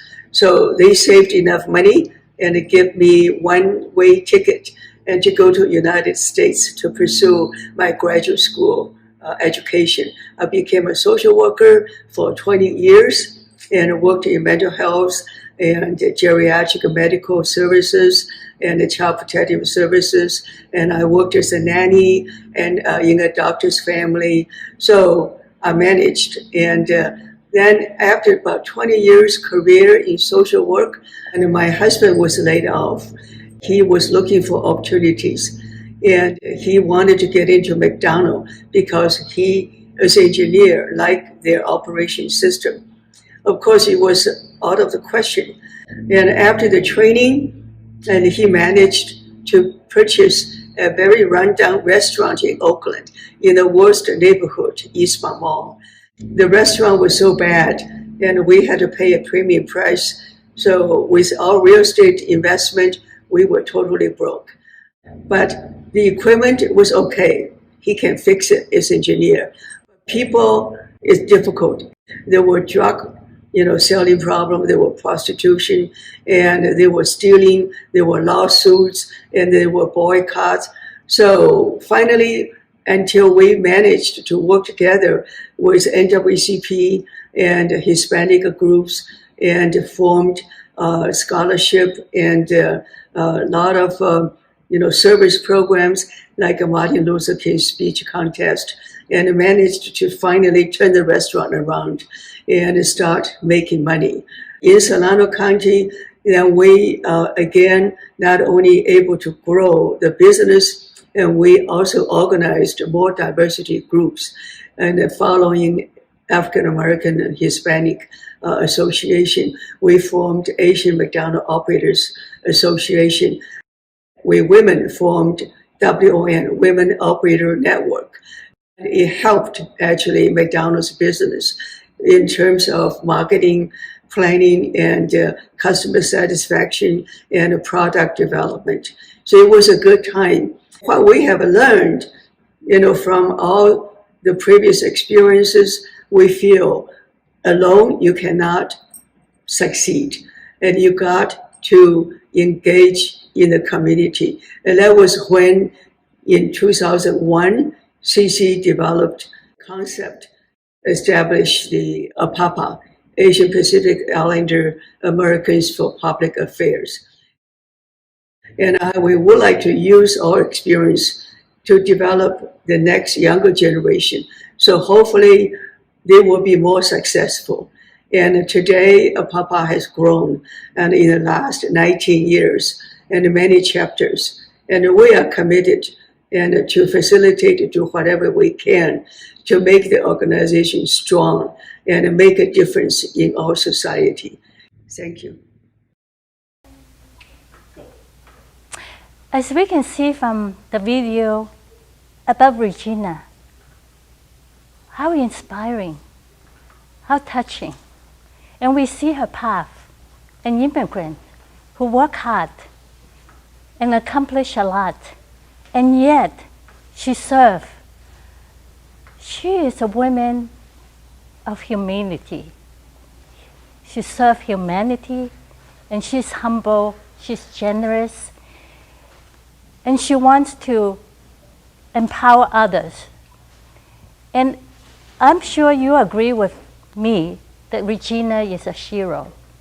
And a few other leaders will agree with me, and they are going to send their acknowledgement to Regina. So the first one is Fiona Ma. Fiona Ma is California State Treasurer, and she's going to send Regina her acknowledgement and remark. Hi, Regina, and hi, Marcia. Great to see you, and thank you for hosting this first ever women's event. As many of you know, I believe that this is the year of the woman again. And I just wanted to first off send my heart to Regina and Cece. I'm glad that they are both safe and that we are still able to be here doing this here today telephonically. But thank you, Regina, for being a SHEro, for being one of my role models, for being an amazing community leader. Like Marcia said, you're always so generous and compassionate and just one of these treasures in our community. So congratulations, and I look forward to seeing you all in person very soon. Thank you. Thank you. Thank you, Fiona. And our next leader who wants to acknowledge Regina is our California Assembly member, Rob Bonta. And Rob, you're on. Hey everyone, I'm Rob Bonta, and I serve in the California State Assembly representing Oakland, Alameda, and San Leandro. And I'm deeply honored to be the first Filipino-American state legislator in the history of California. Congratulations to APAPA on the success of the first annual API Women's Leadership Conference. Women have been at the helm of every great movement, driving us forward as a society ever closer to equality, equity, and progress. And it's always appropriate that we recognize their many contributions. Today, I have the distinct honor and privilege of presenting this year's SHEro Award to the one and only Regina Yin. Regina is a founding member of APAPA. Her leadership and example of goodwill has made APAPA what it is today, a strong pillar of the Asian American and Pacific Islander community. During a time when racism and discrimination often prevented communities of color from succeeding in business, Regina and her husband Cece organized the Asian McDonald's Network in the hopes of helping other ambitious entrepreneurs succeed. Many times it is the work that goes on behind the scenes, unnoticed, that is responsible for the success. Today, we are proud to honor Regina's hard work, generous spirit, and exceptional leadership. On behalf of the state of California, thank you, Regina, for your service to our community. And congratulations on this well-deserved honor. Thank you, Rob. We surely agree with you, and also Fiona and many other people, that Regina is a true leader and a true SHEro for us. So right now, we are going to present to Regina APAPA's first SHEro Award. Congratulations, Congratulations. Regina, this is an award that's given to you, And to honor your legacy, we are going to name this award APAPA Regina Yin SHEro Award. And from this year on, every year, you are going to choose another SHEro to give this award to. And thank you. Thank you very much. Congratulations. Congratulations. Thank you for all the inspiration, Regina. Thank you. The inspiration for the creation of this award. You certainly deserve it. I think the clock is very, very fitting. And excuse me, we have our history, we have our future. Time moves and it gives us a memory for our past. Time moves forward, give us future past. So this time clock, it means a lot for women. We have come a long way. And in fact, 100 years ago, we were not allowed to vote. And so now moving forward, we have so many distinguished leaders today with us. And I am so touched and moved that they are all with us here, share their knowledge of their leadership, their achievement, and also guide us for our future path. And California, we women really can do it. And in 1920, August 26, the 19th Amendment was put in place. And we have done so much. And thanks to all the women before us, and we will continue the work. So thanks very much, and I'm so honored. And we have all the way Lieutenant Governor and Eleni, Kounalakis, and Fiona Ma, Betty Yee, you name it, and all the way to the national level. So we have a good models. So thank you very much for APAPA, Tri-Valley Chair, Marsha, and the many staff, volunteers. And this is incredible. And I don't know, I'm a little bit kind of like a little bit confused. And as you know, we had a big fire and a ranch. And it was the longest day on Wednesday when we had to get up and evacuate. And Vacaville City was filled with ashes and smoke, and you get turned away by the hotels. You have no place to stay, and the people you see on the street, and the people you meet, and everybody looked just confused and scared. And one advice personally I want to share with you, please do leave your home line phone on. And there are people, they do not answer line phone. When the emergency alert came in, and you gotta get out. If you do not answer your line phone, you get stuck. And do follow the direction. Evacuate, just do it. I think it was very, very agonizing when you have to leave your home, not knowing what's going to happen. And when you see the red ball and all the sky gray and hopeless, anxious, worried, scared, but follow the direction. Unfortunately, our human resources is very thin.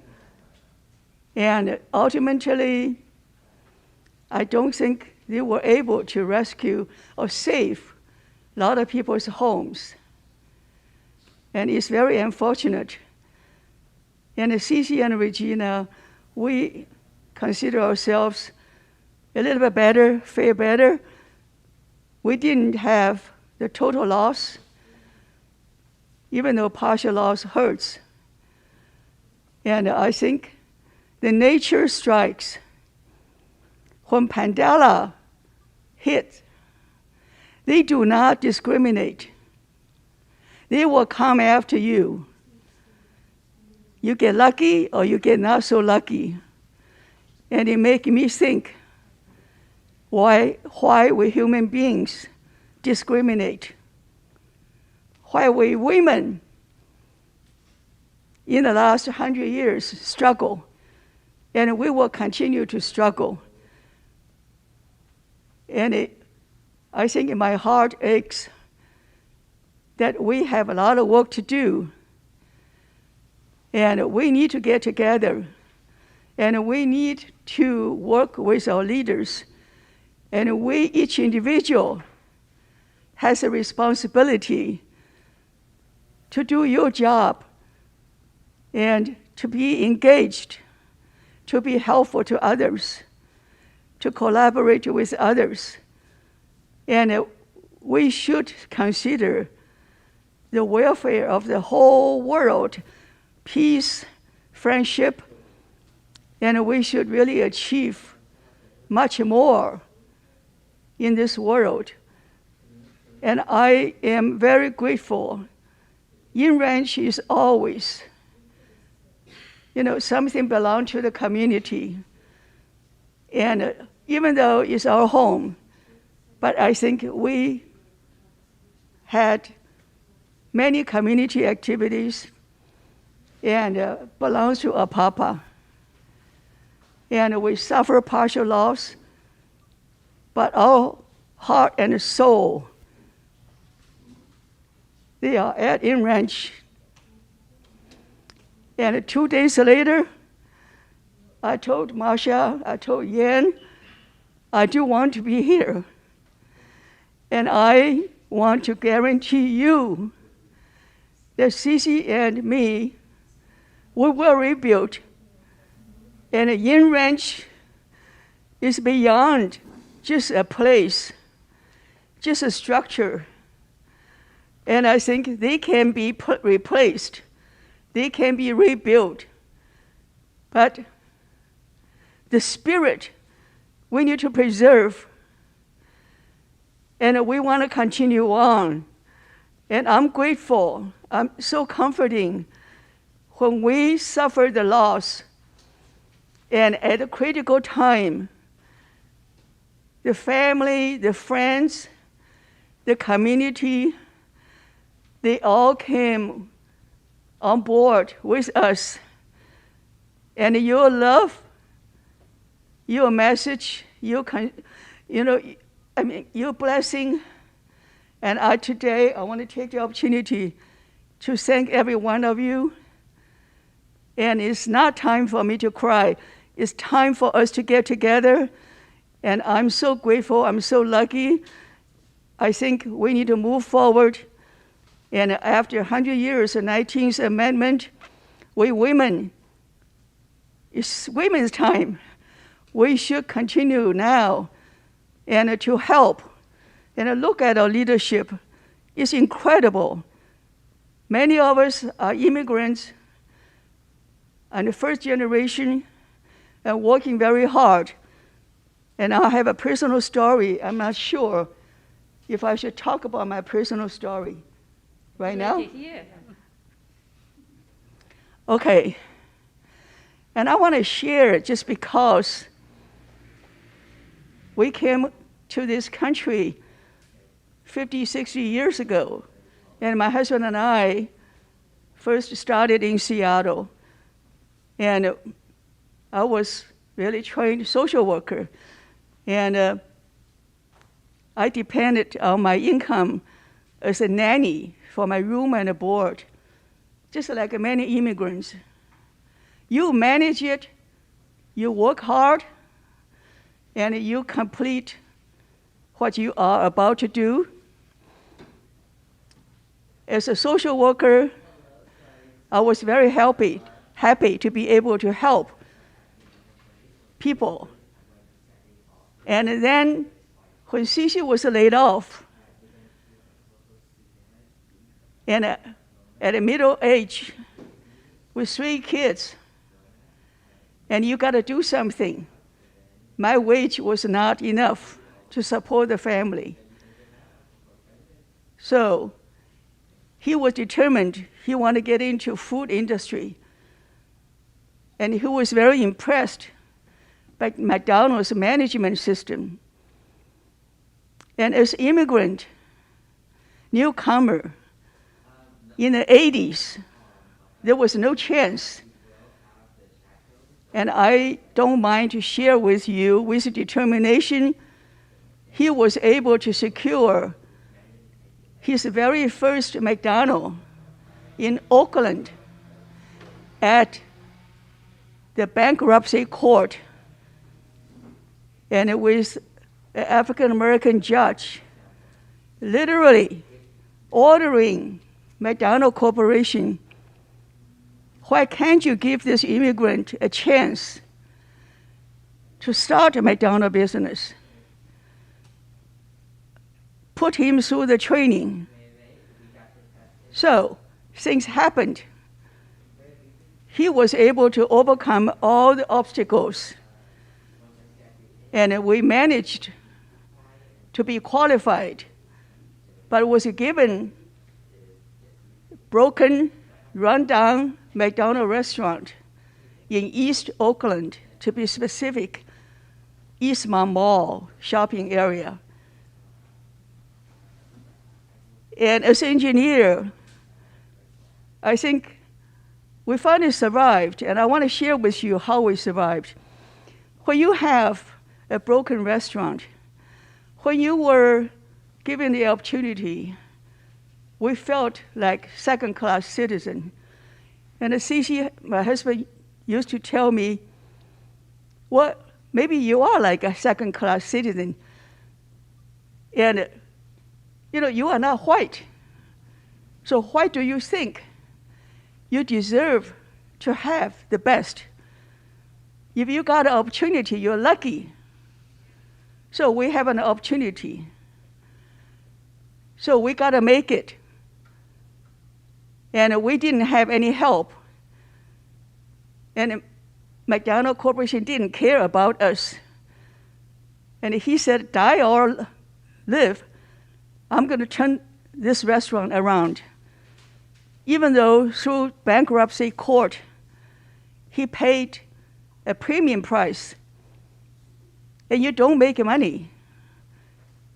He said, doesn't matter, and we'll go through this. So he fixed the equipment, and he fixed the cash drawer and all the buildings. That was not hard. The most difficult was the people. In East Oakland, we have more people selling drugs, prostitution, and gang members. And this particular McDonald's we purchased, and I have to let you know, it's not just an ordinary, normal McDonald's restaurant.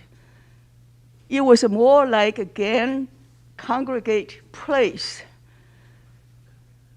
And I used to tell people, the employees, you think they're selling Coca-Cola, but actually, I think they're selling the other kind of Coke, and maybe like cocaine. So there was no motivation to work. And when we came in, it was the most difficult, and to work with the people. And we were accused as a racist, and we were accused we discriminate. And so we were bombarded with lawsuit and a boycott. And finally, we had to do something. And I invited the school principal, the teacher, to help me to give new employee orientation. And we joined NAACP, and we became honorary member, and whatever it takes. and we joined local Chamber of Commerce, and we tried to have a dialogue with the city mayor, government officials to protect the business, whatever it takes. We were just actively engaging our community. We paid the price, and we didn't make money. We sponsored Martin Luther King speech contest. We organized all the schools, and we organized whatever local community, do whatever we can. And honestly, from a social worker, my heart really wanted to help young people. I think it was just a bad thing for young people not to look at the opportunity in front of us. So endlessly, and I try to be a counselor basically, and I try to talk to the community. But I think if you work with others, and the people will try to work with you. So we managed to turn around the restaurants, and I'm proud to say, as an immigrant, as a kind of like second-class citizen given the opportunity, but that particular restaurant became most outstanding restaurant. Our sale came up, and the customer, they understand, they work with us, they help us. So outstanding sales, outstanding customer satisfaction, and then we received Ronald Award, we received Golden Arch Award, and thank God you do the right thing, good thing will happen to you. So it was during the early, I think early 90s, because racial violence, Rodney King in Koreatown, Los Angeles, and the protest, civil rights movement, and it happened. The same thing happened in Oakland. So we begged McDonald Corporation for us to move. And I want to share with you, and it was wonderful, the corporation finally acknowledged our contribution to the corporation. And they gave us permission to relocate because our restaurant basically literally was on fire. And so after we moved, we gathered together and almost like restart again. However, this is a golden opportunity. We are excited. And that's when we start getting good restaurant and making some money. And women at that time in McDonald, as a spouse of someone who initially came into the system, you are not recognized as independent franchisee. And I want to let you know, I could not engage in any legal paperwork. I could not represent franchisee on any kind of committee or decision-making process. So we started WON, Women Operators Network. So ladies, this is what you need to do. And me as a spouse, I'm able to have legal rights. I'm able to participate in the budget planning committee. I'm able to do marketing. And I learned a lot. And subsequently, we also followed African American Association, Hispanic Association, and we formed Asian McDonald Operators. Then we have Women Operators Network. You know, to collaborate together and working together and with the same focus, same purpose, actually the ethnic marketing started. And McDonald's is one of the progressive corporation. And after a few years, business-wise, like many other corporations, Coca-Cola and everything, it's a good thing. So people have to realize diversity make you successful.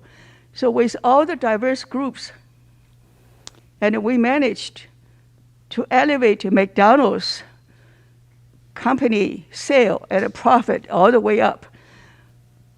And I think I just want to say something. I know time is limited. In my life, what I have done, what we have achieved to become today like we are, and we are no longer in the McDonald's system treated like second-class citizen. In fact, I feel good, I feel proud of our achievement. And I think to collaborate with others is the secret of success. If you work alone, you will lose. Please remember that. And also, it's important, particularly Asian culture, we think about ourselves first. We have to think about really others first. Engage yourself, participate, civil engagement, follow some of the successful leaders, and your return will be surprising to you. And because what we have learned, and we want to gather all the resources, and APAPA was established 2001. Now, 19 years later, I'm proud to say that APAPA, thanks to Yan, the staff, and all members of APAPA, 32 chapters, you have done a tremendous job. And you today sponsor this Women Leadership Conference. And it's great work. And we should continue. And I think APAPA, this is only beginning. We have a lot of unfinished work to do. For me, to conclude, I will rebuild in range. It's not going to hit me. It's not going to knock me down. And we will continue to build APAPA. And Cece and Regina, we are committed. And I can let you know, our heart and soul are with you today, before, and forever in the future. Thank you very much for being here with me. Thank you, Regina. Regina, come to the middle. All these elected officials recognizing you. We have Senator Shannon Grove. We have California State Controller Betty Yee. Okay. And California Treasurer Fiona Ma. Fiona. And the Lieutenant Governor Eleni Kounalakis. These are great ladies. I love them. Looks like you're getting the award. Hand the award to her. There we go. Push. Okay. Okay.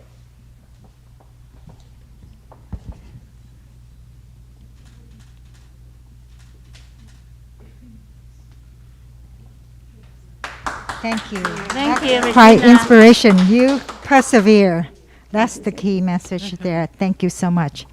Collaboration, diversity, you guys. Thank you. Thank you.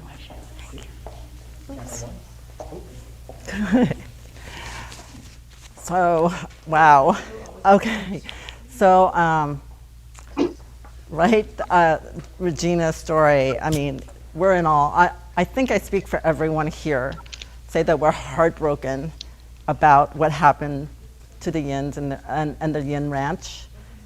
But we can also see that, I mean, I'm in awe of the Yins, that they're still thinking about their community and actually giving of themselves even during this, devastation to their own family. And we can see why Regina Yin is the first recipient of the SHEro Award. So yes, wow. Okay, now it's time for our second panel, and you're in for a treat. You're in for a treat. For this panel, we have two elected officials who will tell us the good, the bad, and perhaps ugly experiences in not only running for office, but also in daily governance. We had 4, actually, officials scheduled, but unfortunately, just like all the different situation that's happening, right? All the crisis that's going on, unexpected things happen. And so, unfortunately, Councilmember Stephanie Nguyen and Senator Lening Chang couldn't be with us today. We will really miss them, but we still have two officials who's gonna really talk to Mona and give you an insight of how being an elected official is for an API woman. And who best to moderate this panel but another powerful leader, Mona Paskill-Rogers. Mona has a long history of leading both by supporting others, such as her past positions in the office of former State Assembly member John Garamendi and as the legislative director for former State Treasurer Kathleen Brown. But she's also very adept at leading in a very visible role, as she was the acting lieutenant governor in 2009 and currently as the head of California public policy for Facebook. Mona, we're so excited that you're moderating our next panel. Thank you so much. Thank you for having me. Susanna, thank you for everything that you've done. Regina, oh man, you speak to my heart. And all of us are inspired by your, as they say, true grit, but the way that you give and the grace that you have. This women's conference is because of a dream that you and Cece had, because of all that you went through. So thank you so much. And to the team who put this on, you guys are rock stars. Well, you're in for a treat because we have 2 phenomenal women elected officials who are going to join us. And we're going to do, for my Pacific Islander friends, we're going to talk story today. So we're going to talk a little bit about political lessons learned. But in that, we're going to talk about some of the struggles, but also the triumphs.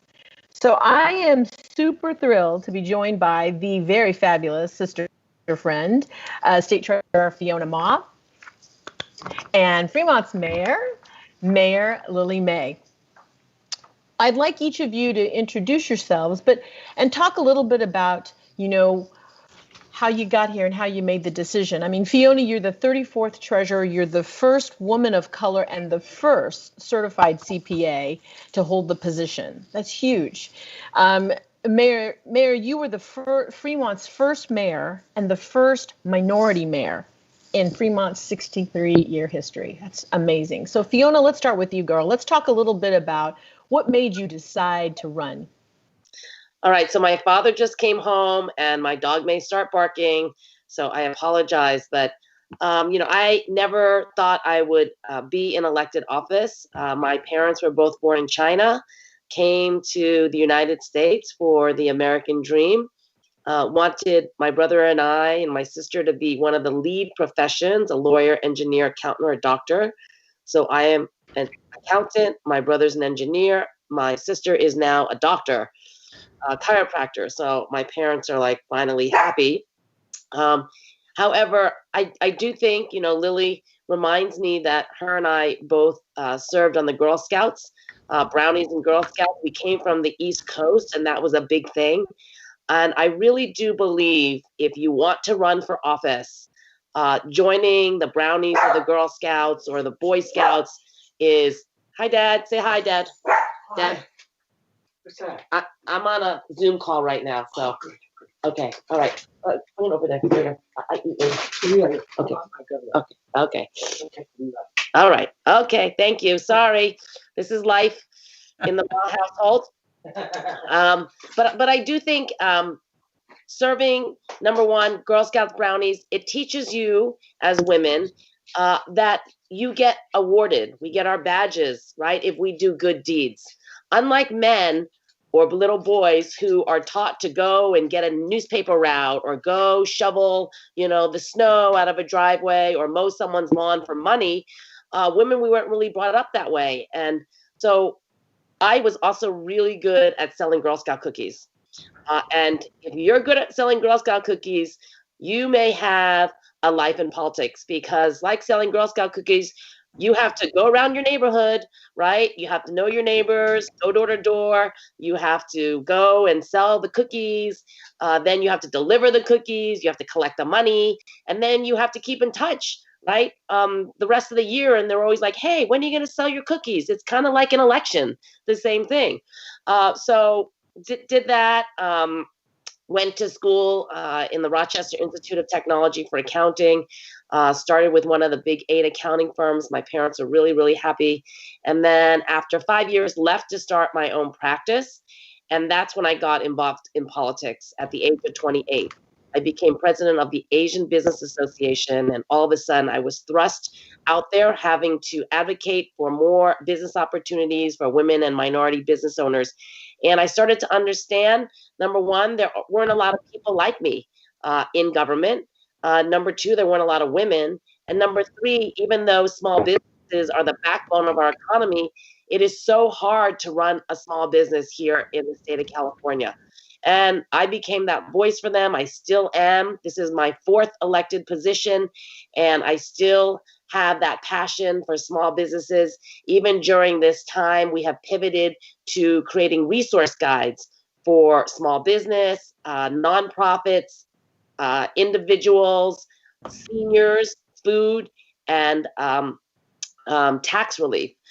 So just trying to do everything we can to educate and make sure that all these PPP and EIDL programs are accessible to small business owners, because they really, really are hurting at this time.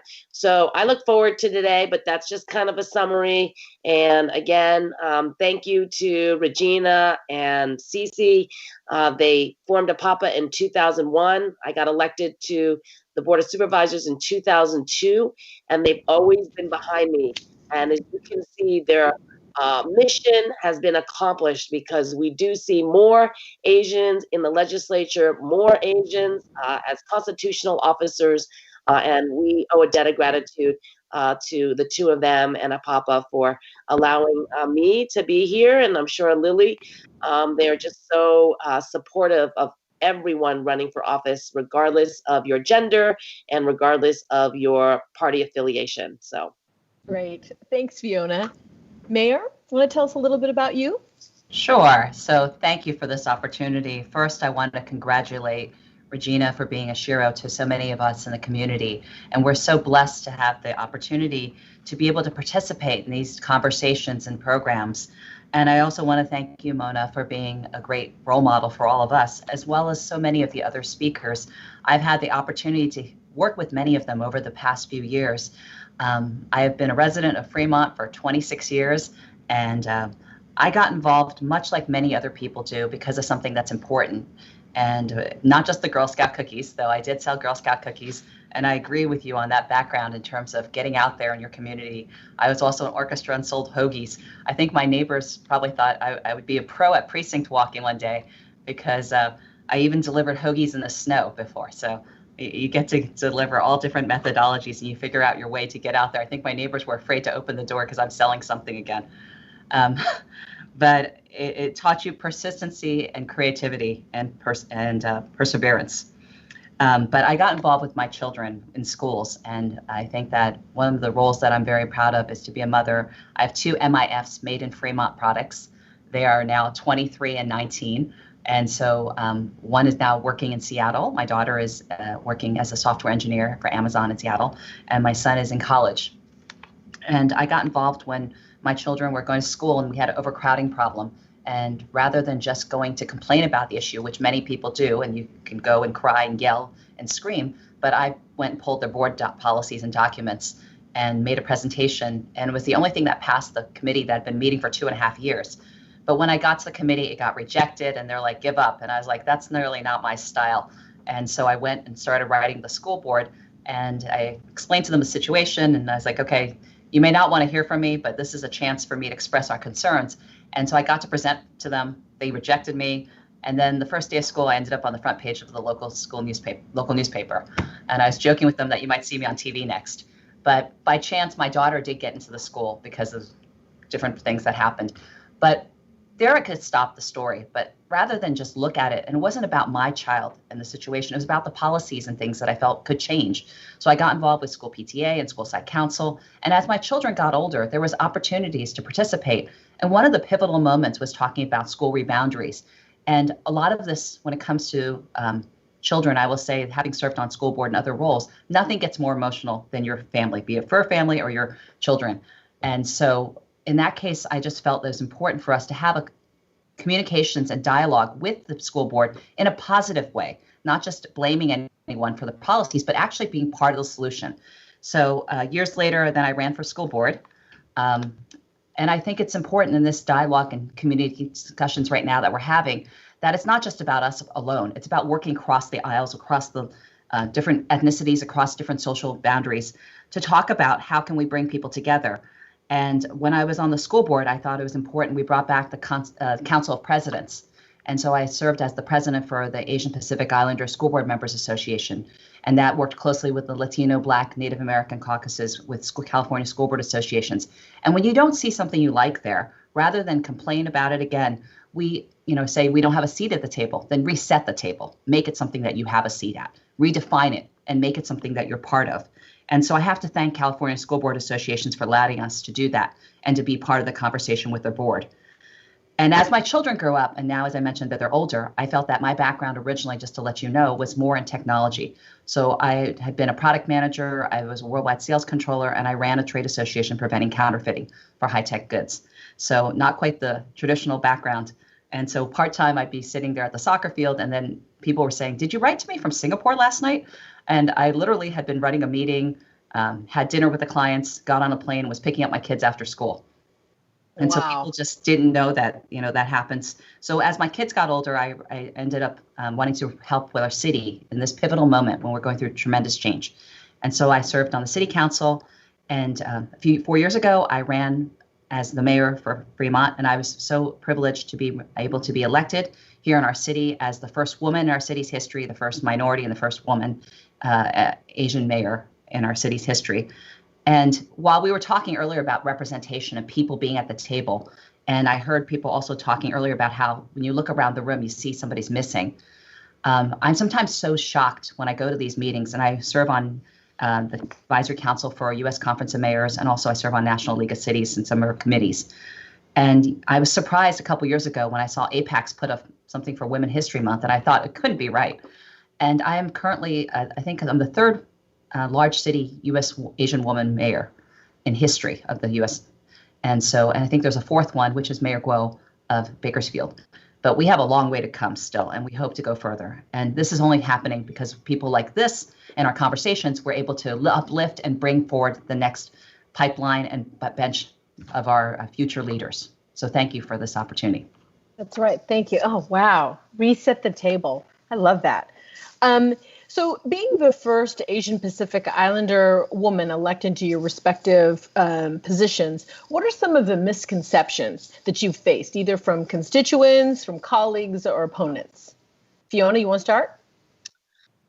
Well, I think people tend to underestimate us or underestimate me. It doesn't matter, that I have 3 degrees and I'm a CPA and I've been elected to 4 different offices. I still feel like they question, right? Oh, you're the treasurer? Oh, that's a big job, isn't it? It's like, yeah, it's a big job, but I'm qualified to do this job, and I think I'm doing a good job at being treasurer.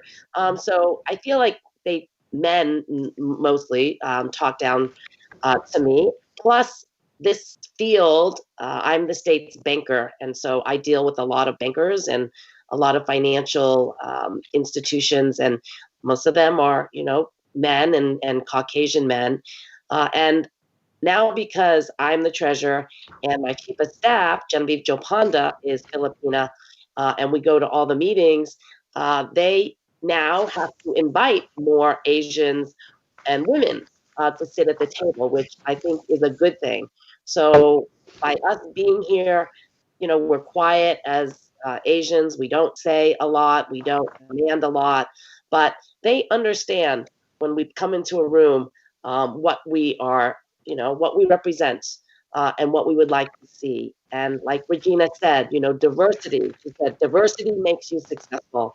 And similarly, when we do find diversity in government, in business, in education, it's true. It changes the dynamic. But I also have to be very, very deliberate. Like, I want my office to look like the state of California. I want my commissions to look like the state of California. Any body that we convene as an ad hoc or stakeholder committee, I'm always like questioning, like, how many women? How come there's only one woman out of 12? How come there's no Asians, Latinos, African Americans? And if you're not questioning, well, then we're never going to change the status quo. And so by being here, I understand my role, but also, like Lily says, we need to open up those opportunities for other people and make sure that our environments are diverse and representative of the people that we represent here in California. That's right. That's right. Lily? So I absolutely agree. I know that I didn't mention when I was younger, I also was in computer science club, and I was the only girl in computer science club. And at that time, I actually ended up being the president of the club at one point. But, that was through actually Explorers, and I was actually a Boy Scout too. So I was an Explorer. So I was a Girl Scout and a Boy Scout before it was okay to be, I guess, a quote unquote a Boy Scout, or easily to be son. I know that there's a lot of impressions, and I know that my predecessors as mayors are much more statuesque, and people would say, you're the tiniest mayor, but my name in Chinese, I jokingly tell people, means Miss Tall or Miss Big, so I literally mean it. But there's a lot of impressions, and I think part of it is not just the gender aspect, but also sometimes the heritage by which we are falling into. And as an Asian woman, when I first got on as the council member or as mayor, I had 4 colleagues that were male. And I actually had someone in the public ask me, you're the only woman. What happens if the 4 guys don't want to listen to you? And you're sitting there going, okay, what do you mean? But you're trying to explain in a way that you can understand. The best way I could give it as an explanation, everybody has a mother, a daughter, a sister, a wife. And I was joking, and I said, I have a husband and son. Sometimes they don't get the choice, and I imagine it'll be the same for them. So, but more so than that, I think it's important not just to tell people that you're able, it's to come prepared, it's to come and demonstrate it, to actually show the credibility. I feel, especially as the first in some of these categories, you don't want just to be there as a token representative. You want to show that you've earned that, and that you're able to demonstrate the ability to work with others to prove that. And that's why I'm so pleased. Like I said, over the years, I've known Fiona for a couple years, and she's somebody who was, when I was on the school board side, out in our community and creating issues and awareness that are important for us in health and wellness. And so creating awareness of hepatitis B and encouraging our students to be involved.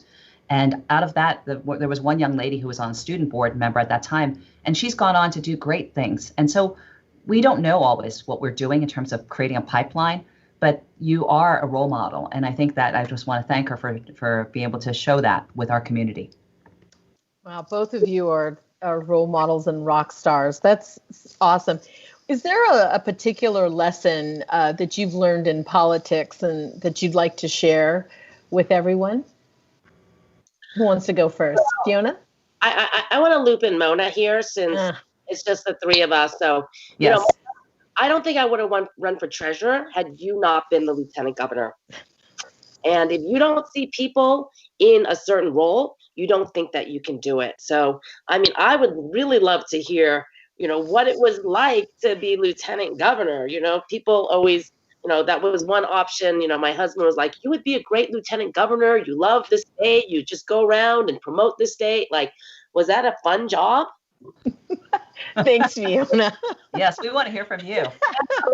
Well, it was a fun job, but if we talk about lessons learned, one of the things that I learned in that office is when then Lieutenant Governor John Garamendi, who would won a special election to a congressional seat, as he was preparing to transition, he talked, I prepared the memo on who would take his place or be the interim, because the Constitution, the California Constitution, says the chief deputy will be the acting until the governor elects or nominates and the legislature approves. Well, as I was sitting there talking to John about all of the different things that, that needed to happen, and maybe he might want to use this as an opportunity to put somebody else in the office, he looked at me and said, "What do you want, Mona?" And without really thinking, it was that oldest of five Filipina kind of sometimes, maybe not thinking. I went, "Well, I want it." Exactly. And without blinking, without thinking, he said, "You got it. This is yours." So the lesson is, take a chance. When someone offers you something, go for it, do it. So that was that. But I literally walked out of the office after going, "Oh my God, did I really just say that?" Because part of it is maybe there's somebody else that's better. And that's a lesson that I think I've had to face my whole life. And that is, yes, I can do it. But there is, we all struggle with the confidence sometimes. And he, though, at that moment, took any doubt away from me. So the lesson here is, people, work for folks who can support you and will help your dreams. Yeah. And so you and I served, or we still serve on California Women Lead. Yes. And we try to get women into the pipeline, get them appointed to gubernatorial commissions. But so many times when you ask a woman, they'll say, "Well, can I do it? I'm not sure. What are the qualifications? Let me think about it. Let me go talk to my family. Let me think about it." And it takes a long time sometimes to get women to even step up and apply for a position. And as Lily knows, running for office, I think Lily and I are kind of the same way. We're like, "Well, what are you going to do next?" "Yeah, of course I'm going to run for mayor. Of course I'm going to run for this." I mean, and that's where men are, used to stepping up. Even if they're not qualified, they'll always say, "Oh, I'm in." And the women are like, "I don't know. Okay, let me get back to you." But by that time, a lot of people are, already endorsed, and they already have a horse in the race. And so as women, we have to be more confident. We have to know what we want. We have to tell people what we want, and also build that team around you. Because if you're going to wait for people to nominate you as you go up the ladder, trust me, not that many people are going to nominate you, because other people want that position. So you have to go nominate yourself, right? And I think as we get older, we're all kind of in the same age range. Yes. We do have more confidence. We don't have to wait for people to, to prop us up anymore. And we're just, we're there, like we're here, we're in our 50s. I mean, I think the 50s are the best. So I no longer really care a lot about what society, says about me. I know what I'm doing. I sleep well at night. I try to do the right thing. And so it's great to be in your 50s, I think. Well, I think from that perspective, I think that you have to be you. You are, I guess, I've seen the slogan, "Be beautiful, be you." In the sense that I have a former school board member that used to work with me, and Ivy Wu, and she'd say, "No one can out you. You're yourself, and you're the best version of you." And there's a reason why. Sometimes I think you were talking earlier about how you don't feel the confidence, and I've heard that when you look at jobs and applications, women will have 9 out of 10, and they'll be like, "Wait, should I qualify? I'm missing something." And gentlemen can sometimes have 6, and they're like, "Oh, yeah, no problem." And the confidence that varies a lot, and having these mentors or people that I would say support you are very important. When I ran the first couple times, I had a very non-traditional campaign. I did not have campaign consultants. And I had, I jokingly joke and said that it's my mom squad. These are women who've known me since my kids were in kindergarten, who are some of the best friends. And I really valued them, because what it told me is that, if they wouldn't vote for me, no one would. And so they're honest, brutally honest, and they really cared about the community. And we shared that commonality. There was no gain for them in terms of anything that they personally wanted, other than to see our community be better. And that made me feel more empowered and more responsible because the fact that, I felt that I was accountable to my friends in the community, because those are the people who got me elected, and those are the people who really make a difference. You don't have to be a leader to be elected to be a leader or to have a title. I think it's having that big heart. And right now we're seeing that in the situation I was mentioning earlier. And I'm wearing red today partially for that, is in honor of my firefighters and all the people that are out there doing this right now, and how much it means to our communities, and more so not just them, but their families for giving up the time. So, I think that we need to respect that with all of our community and to honor and build that pipeline. So thanks. Great. How have you, obviously there's a lot of risk taking in this. How have each of you embraced risk taking? Fiona, you are constantly the person that I have known that has been like the furious, just the woman warrior. Someone says, go do this, I can't do it. Fiona Ma's the first person in line running up the mountain. How do you embrace that? I mean, what gave you that kind of will to just go for it? Well, earlier you met my father. So growing up, I was the oldest child, and my dad kind of treated me like a son, because I was always the one like, yeah, let's go wash the car, or yeah, I want to go to the hardware store with you. I want to, mow the lawn. Teach me how to do that. And so my dad always said, you could do whatever you want.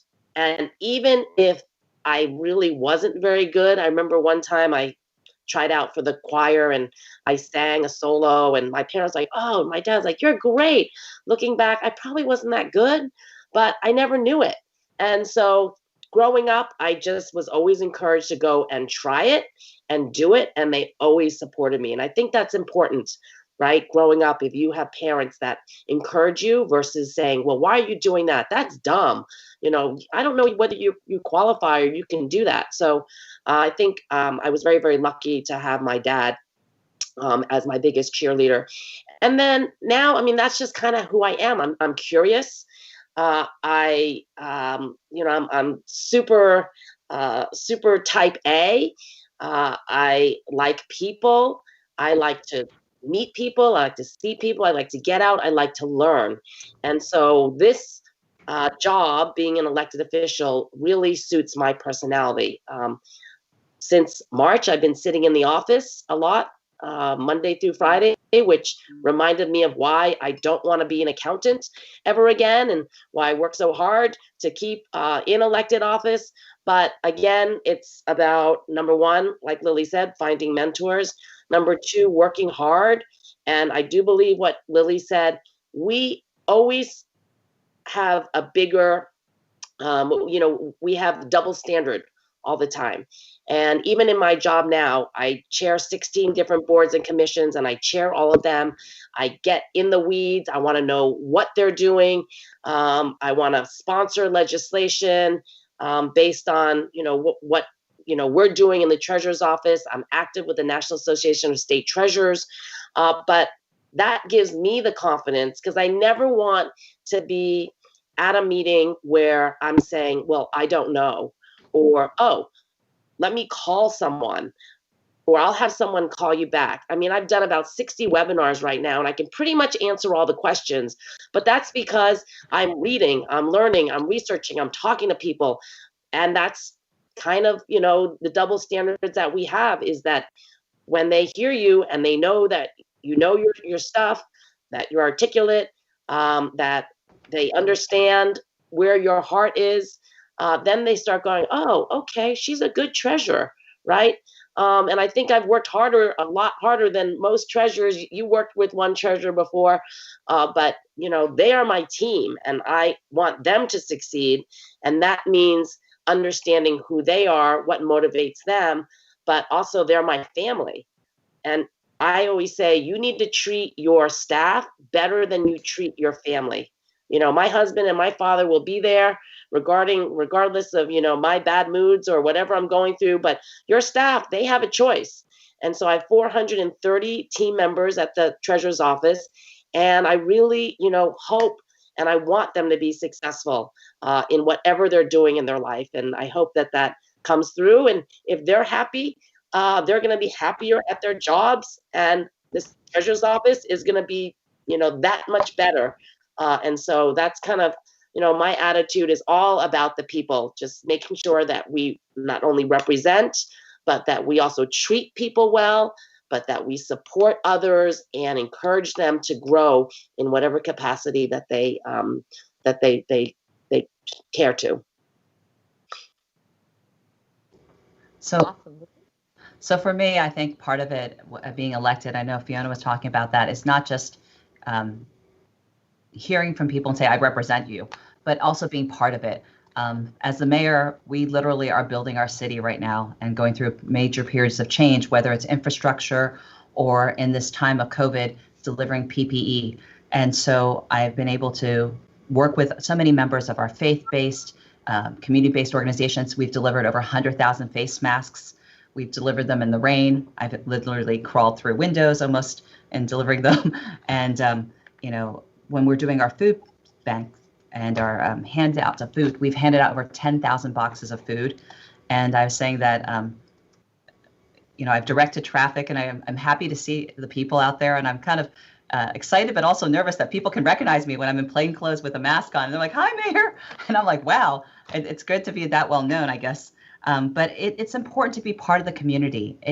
Fremont is the 4th largest city in the Bay Area with almost 250,000 people.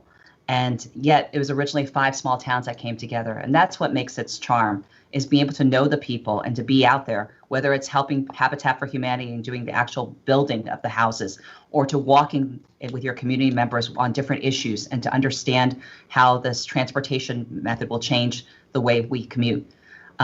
It really empowers us better to represent people if we understand their stories. And it's not something I could read about in a report from any study. It's really hearing from the people themselves.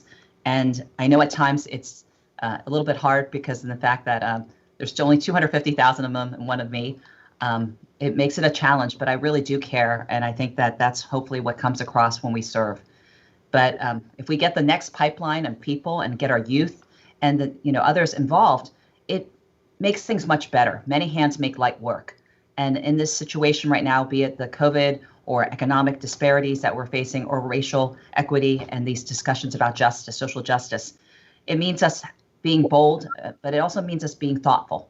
And I'm a person like Fiona who likes data, because I was also a worldwide sales controller. I like looking at data. I like arguing that, because I think that makes it more objective when I'm talking in front of a board of supervisors, other people. It's not just emotional that I'm demanding something, but it's rational and it's proven with some thought process behind it. And that makes us more credible, I think, when we're out there talking to others. That's wonderful. I love the mom squad, and Fiona has the ma squad. You sisters are rocking it. So, just the other day, I was on a call with some interns, and they picked the questions. One of the questions they asked me is, how do I handle failure? And I thought, is this being recorded? And I shared a story when I worked for Governor Brown, and we did appointments. We did over 3,000 appointments. There was in the first year, there was a mistake that was made, and there are some appointments that require Senate confirmation, and the paperwork wasn't sent up to the Senate in time. We have so many days to do it, and it was between Christmas and New Year's, and I got a phone call from a staff member who was crying and said, I don't know what to do. And I said, well, hold on. There's always got to be a way. Did you call? A lot of people up there. Might they make an exception because of the holidays? She said no. She goes, oh my God, am I going to get fired? I said, you're not going to get fired. But what we are going to do, and I had to, as we have to be mindful of how we lead, because I think people are always watching how we handle situations. I said, we just have to tell the governor. Now, inside, I was thinking, oh, my God, I think I might be fired, because the 2 people that we made the mistake with were friends of the governor. So we go into the office the next day, and the governor's looking down and walk in. I said, hey, I need to talk with you about something. He doesn't look up. He just continues to look down. Fiona knows Jerry well. And I thought, well, this is it, man. This is going to be a bad situation. And I had the 2 staff members who knew of the process mistake come with me, because I wanted it to be a teaching moment. And one of them was, had tears coming down, and I was like, time out, no crying. We got to get through this. And I proceeded to tell him what had happened. And then without looking up, he said, whose fault is this? Who did it? And I said, my team, my fault. And he says, that's not what I asked. I asked, who did this? Whose fault? And I looked over there and the tears were like, huge tears now. And I said, I told you, my team, my fault. Yeah. And he said, oh, all right, well, that's all I asked. And then he says, well, what do we do? Figure out, just give him a call and tell him, we'll take care of it in 365 days. But the lesson there is that how lucky I was to have worked for somebody who you could tell the truth, tell them about the mistake. And, I'm sure he was disappointed and upset, but he asked the question, whose fault is it? And I had learned over the years from working with great people and having phenomenal mentors that I owned it. So do you have a story about a mistake or failure that you've made while in office, and how did you handle it? Well, I'm like you. I believe in leading by example. And if you're the boss or your name is on the door, it's your fault, ultimately. So use it as a learning lesson. How do we make sure it doesn't happen again? What were the communication breakdowns? And sometimes it's because, I didn't get everyone into the room.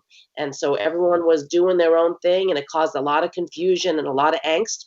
So we learned from those. But I always say, I will never ask someone to do something in my office that I will never do.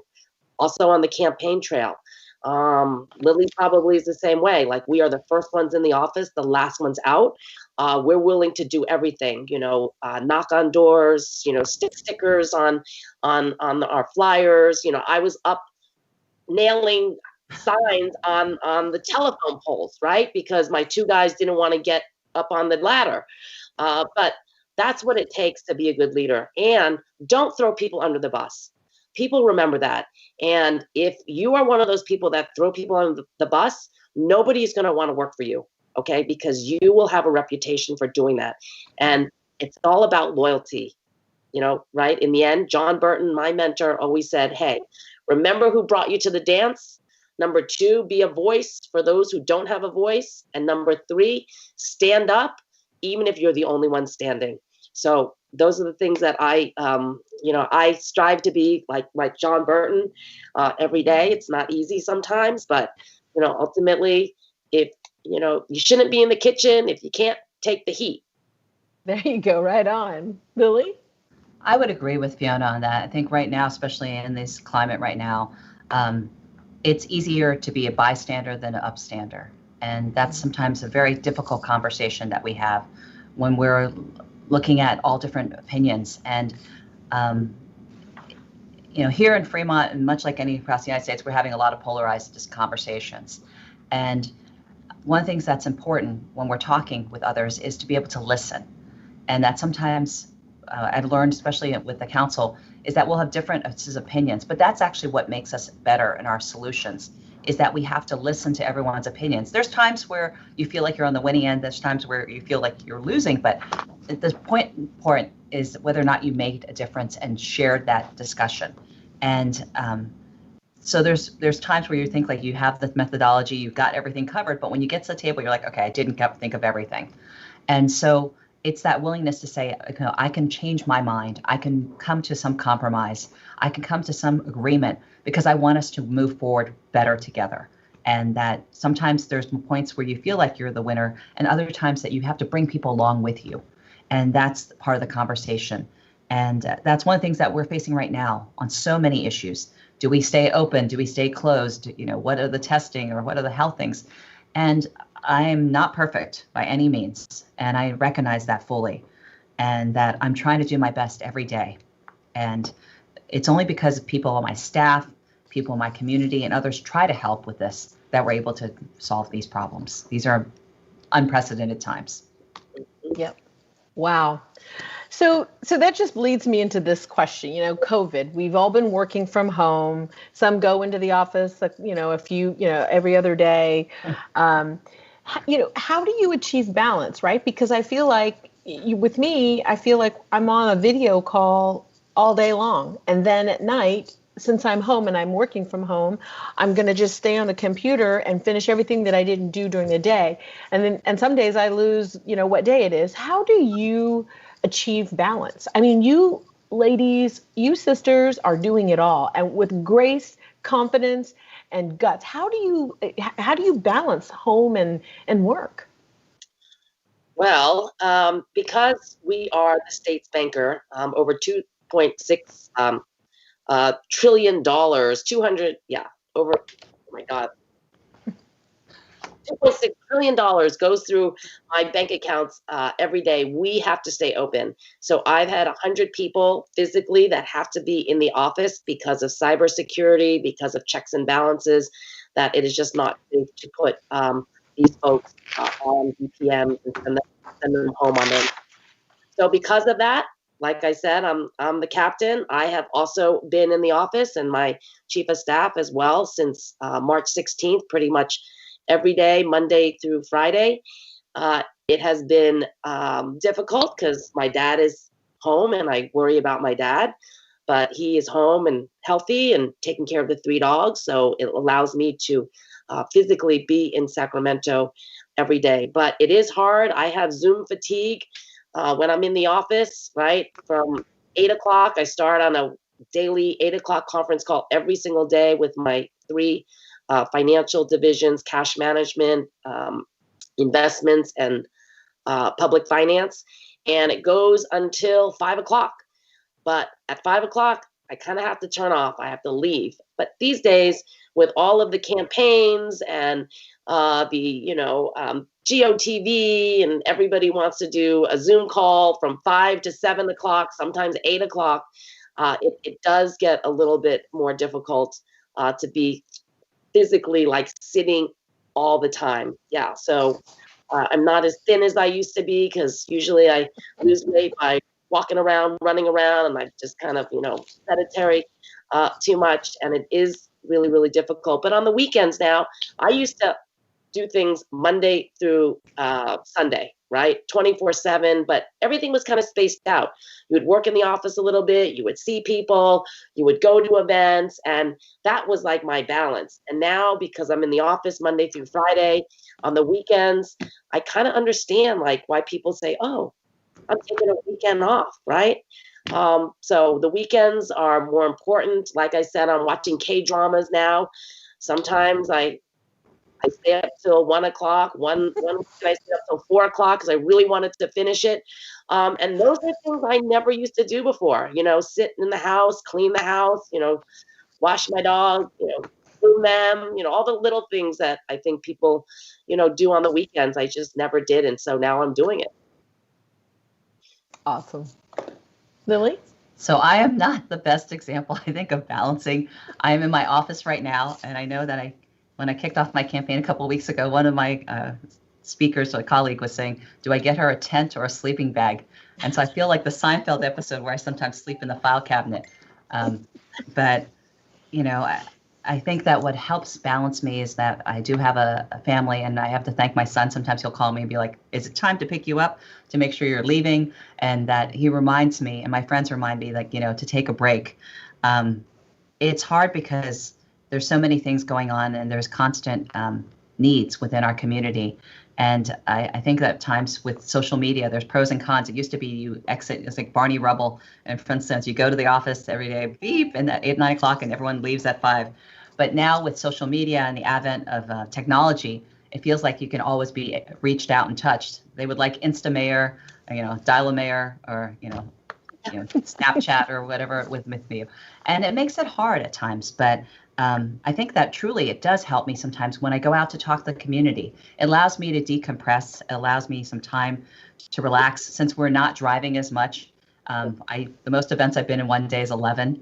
And oh my gosh. I tell people that I start the day really excited. And there's days truly where I, do end up in a puddle because you feel like you're just so tired and you want to help everybody and do everything, but you're limited by the powers that be. And I feel so grateful. I personally have faith, and that helps me a lot to be able to go to prayer and meditation and to be able to say that, I can do all things through people who God who gives me strength. And that gives me a lot of hope and help when I need it.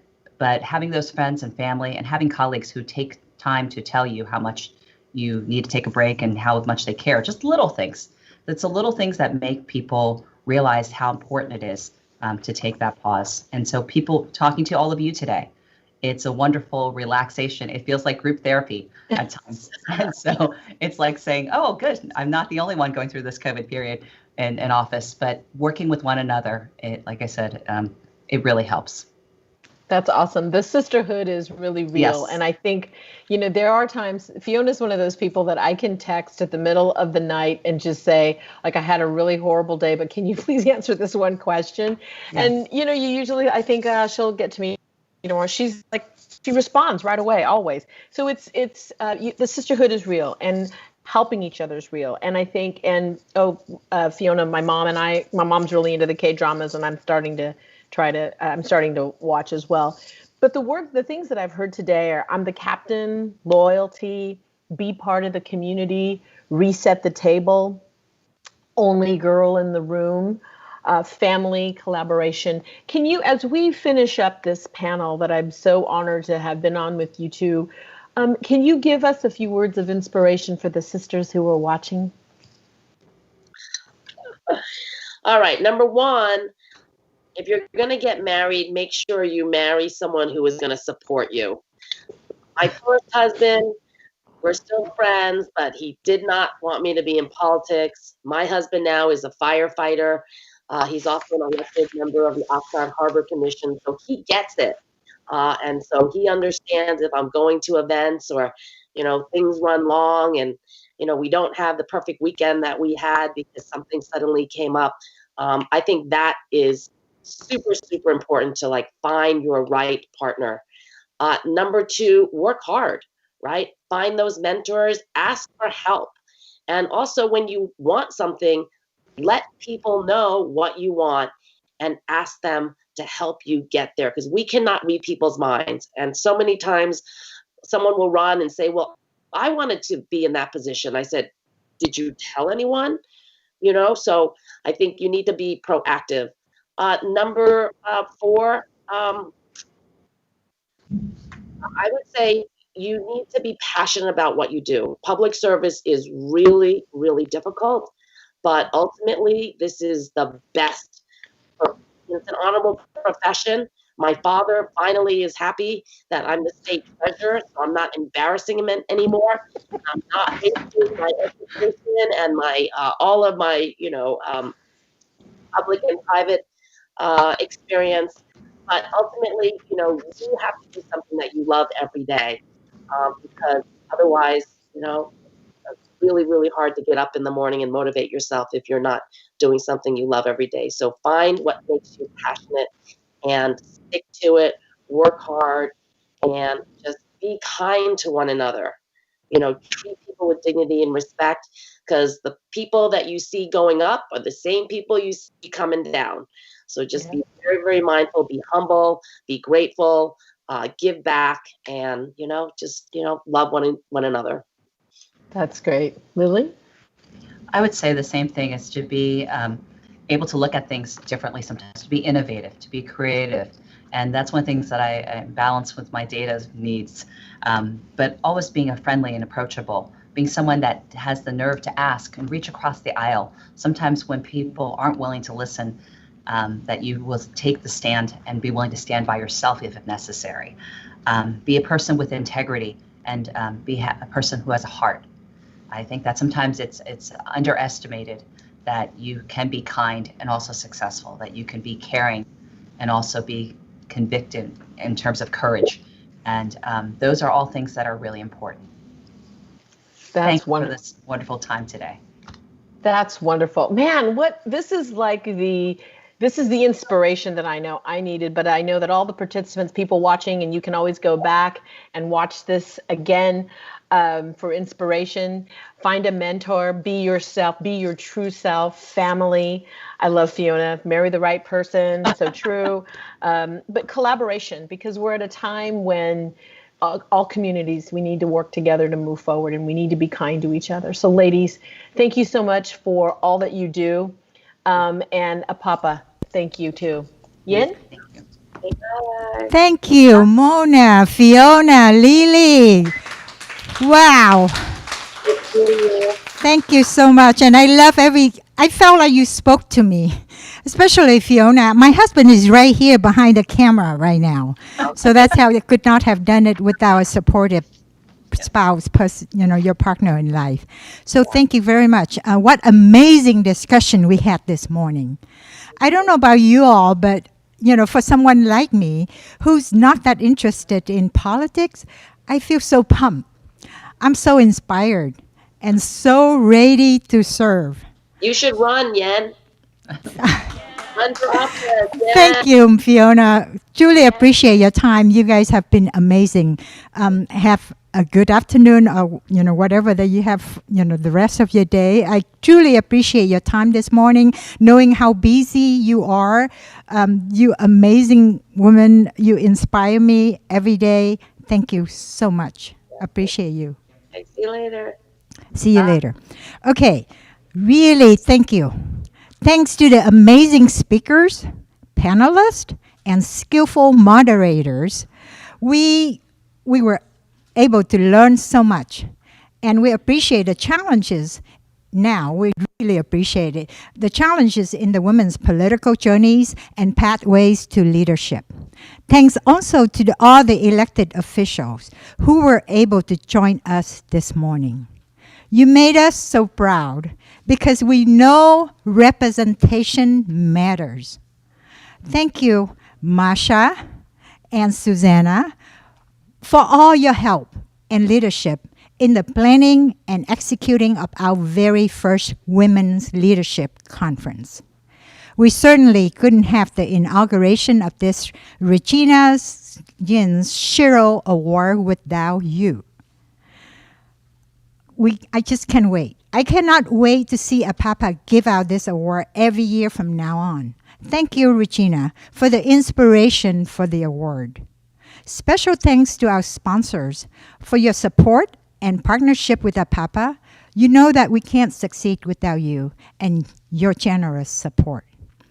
And to the Village of Helpers, from my amazing staff to the faithful volunteers, especially Jacqueline, who is only here for the summer from Oregon and has been a constant source of help for these virtual events, traveling each time from the Bay Area. Thank you. Thank you to our, huge thank you. Thank you to our two other volunteers, cameraman, Abraham and Mike. We appreciate your help very much. And last but not least, to the amazing program producer, Ted Fong, and his delightful crew of Garrett and Nina and Matt today. We are very grateful for you who made it possible for us to continue hosting our events with or without shelter in place. Thank you very much. Okay, 2 downs and 1 more to go. As you learned from today, representation matters. So it's really, really important. I know I value my right to vote, and I hope you do too. With the country so divided at this time, the upcoming election is critical to bring forward the right leaders to lead and to bring people together. Our next virtual event is the National Voters and Candidates Forum.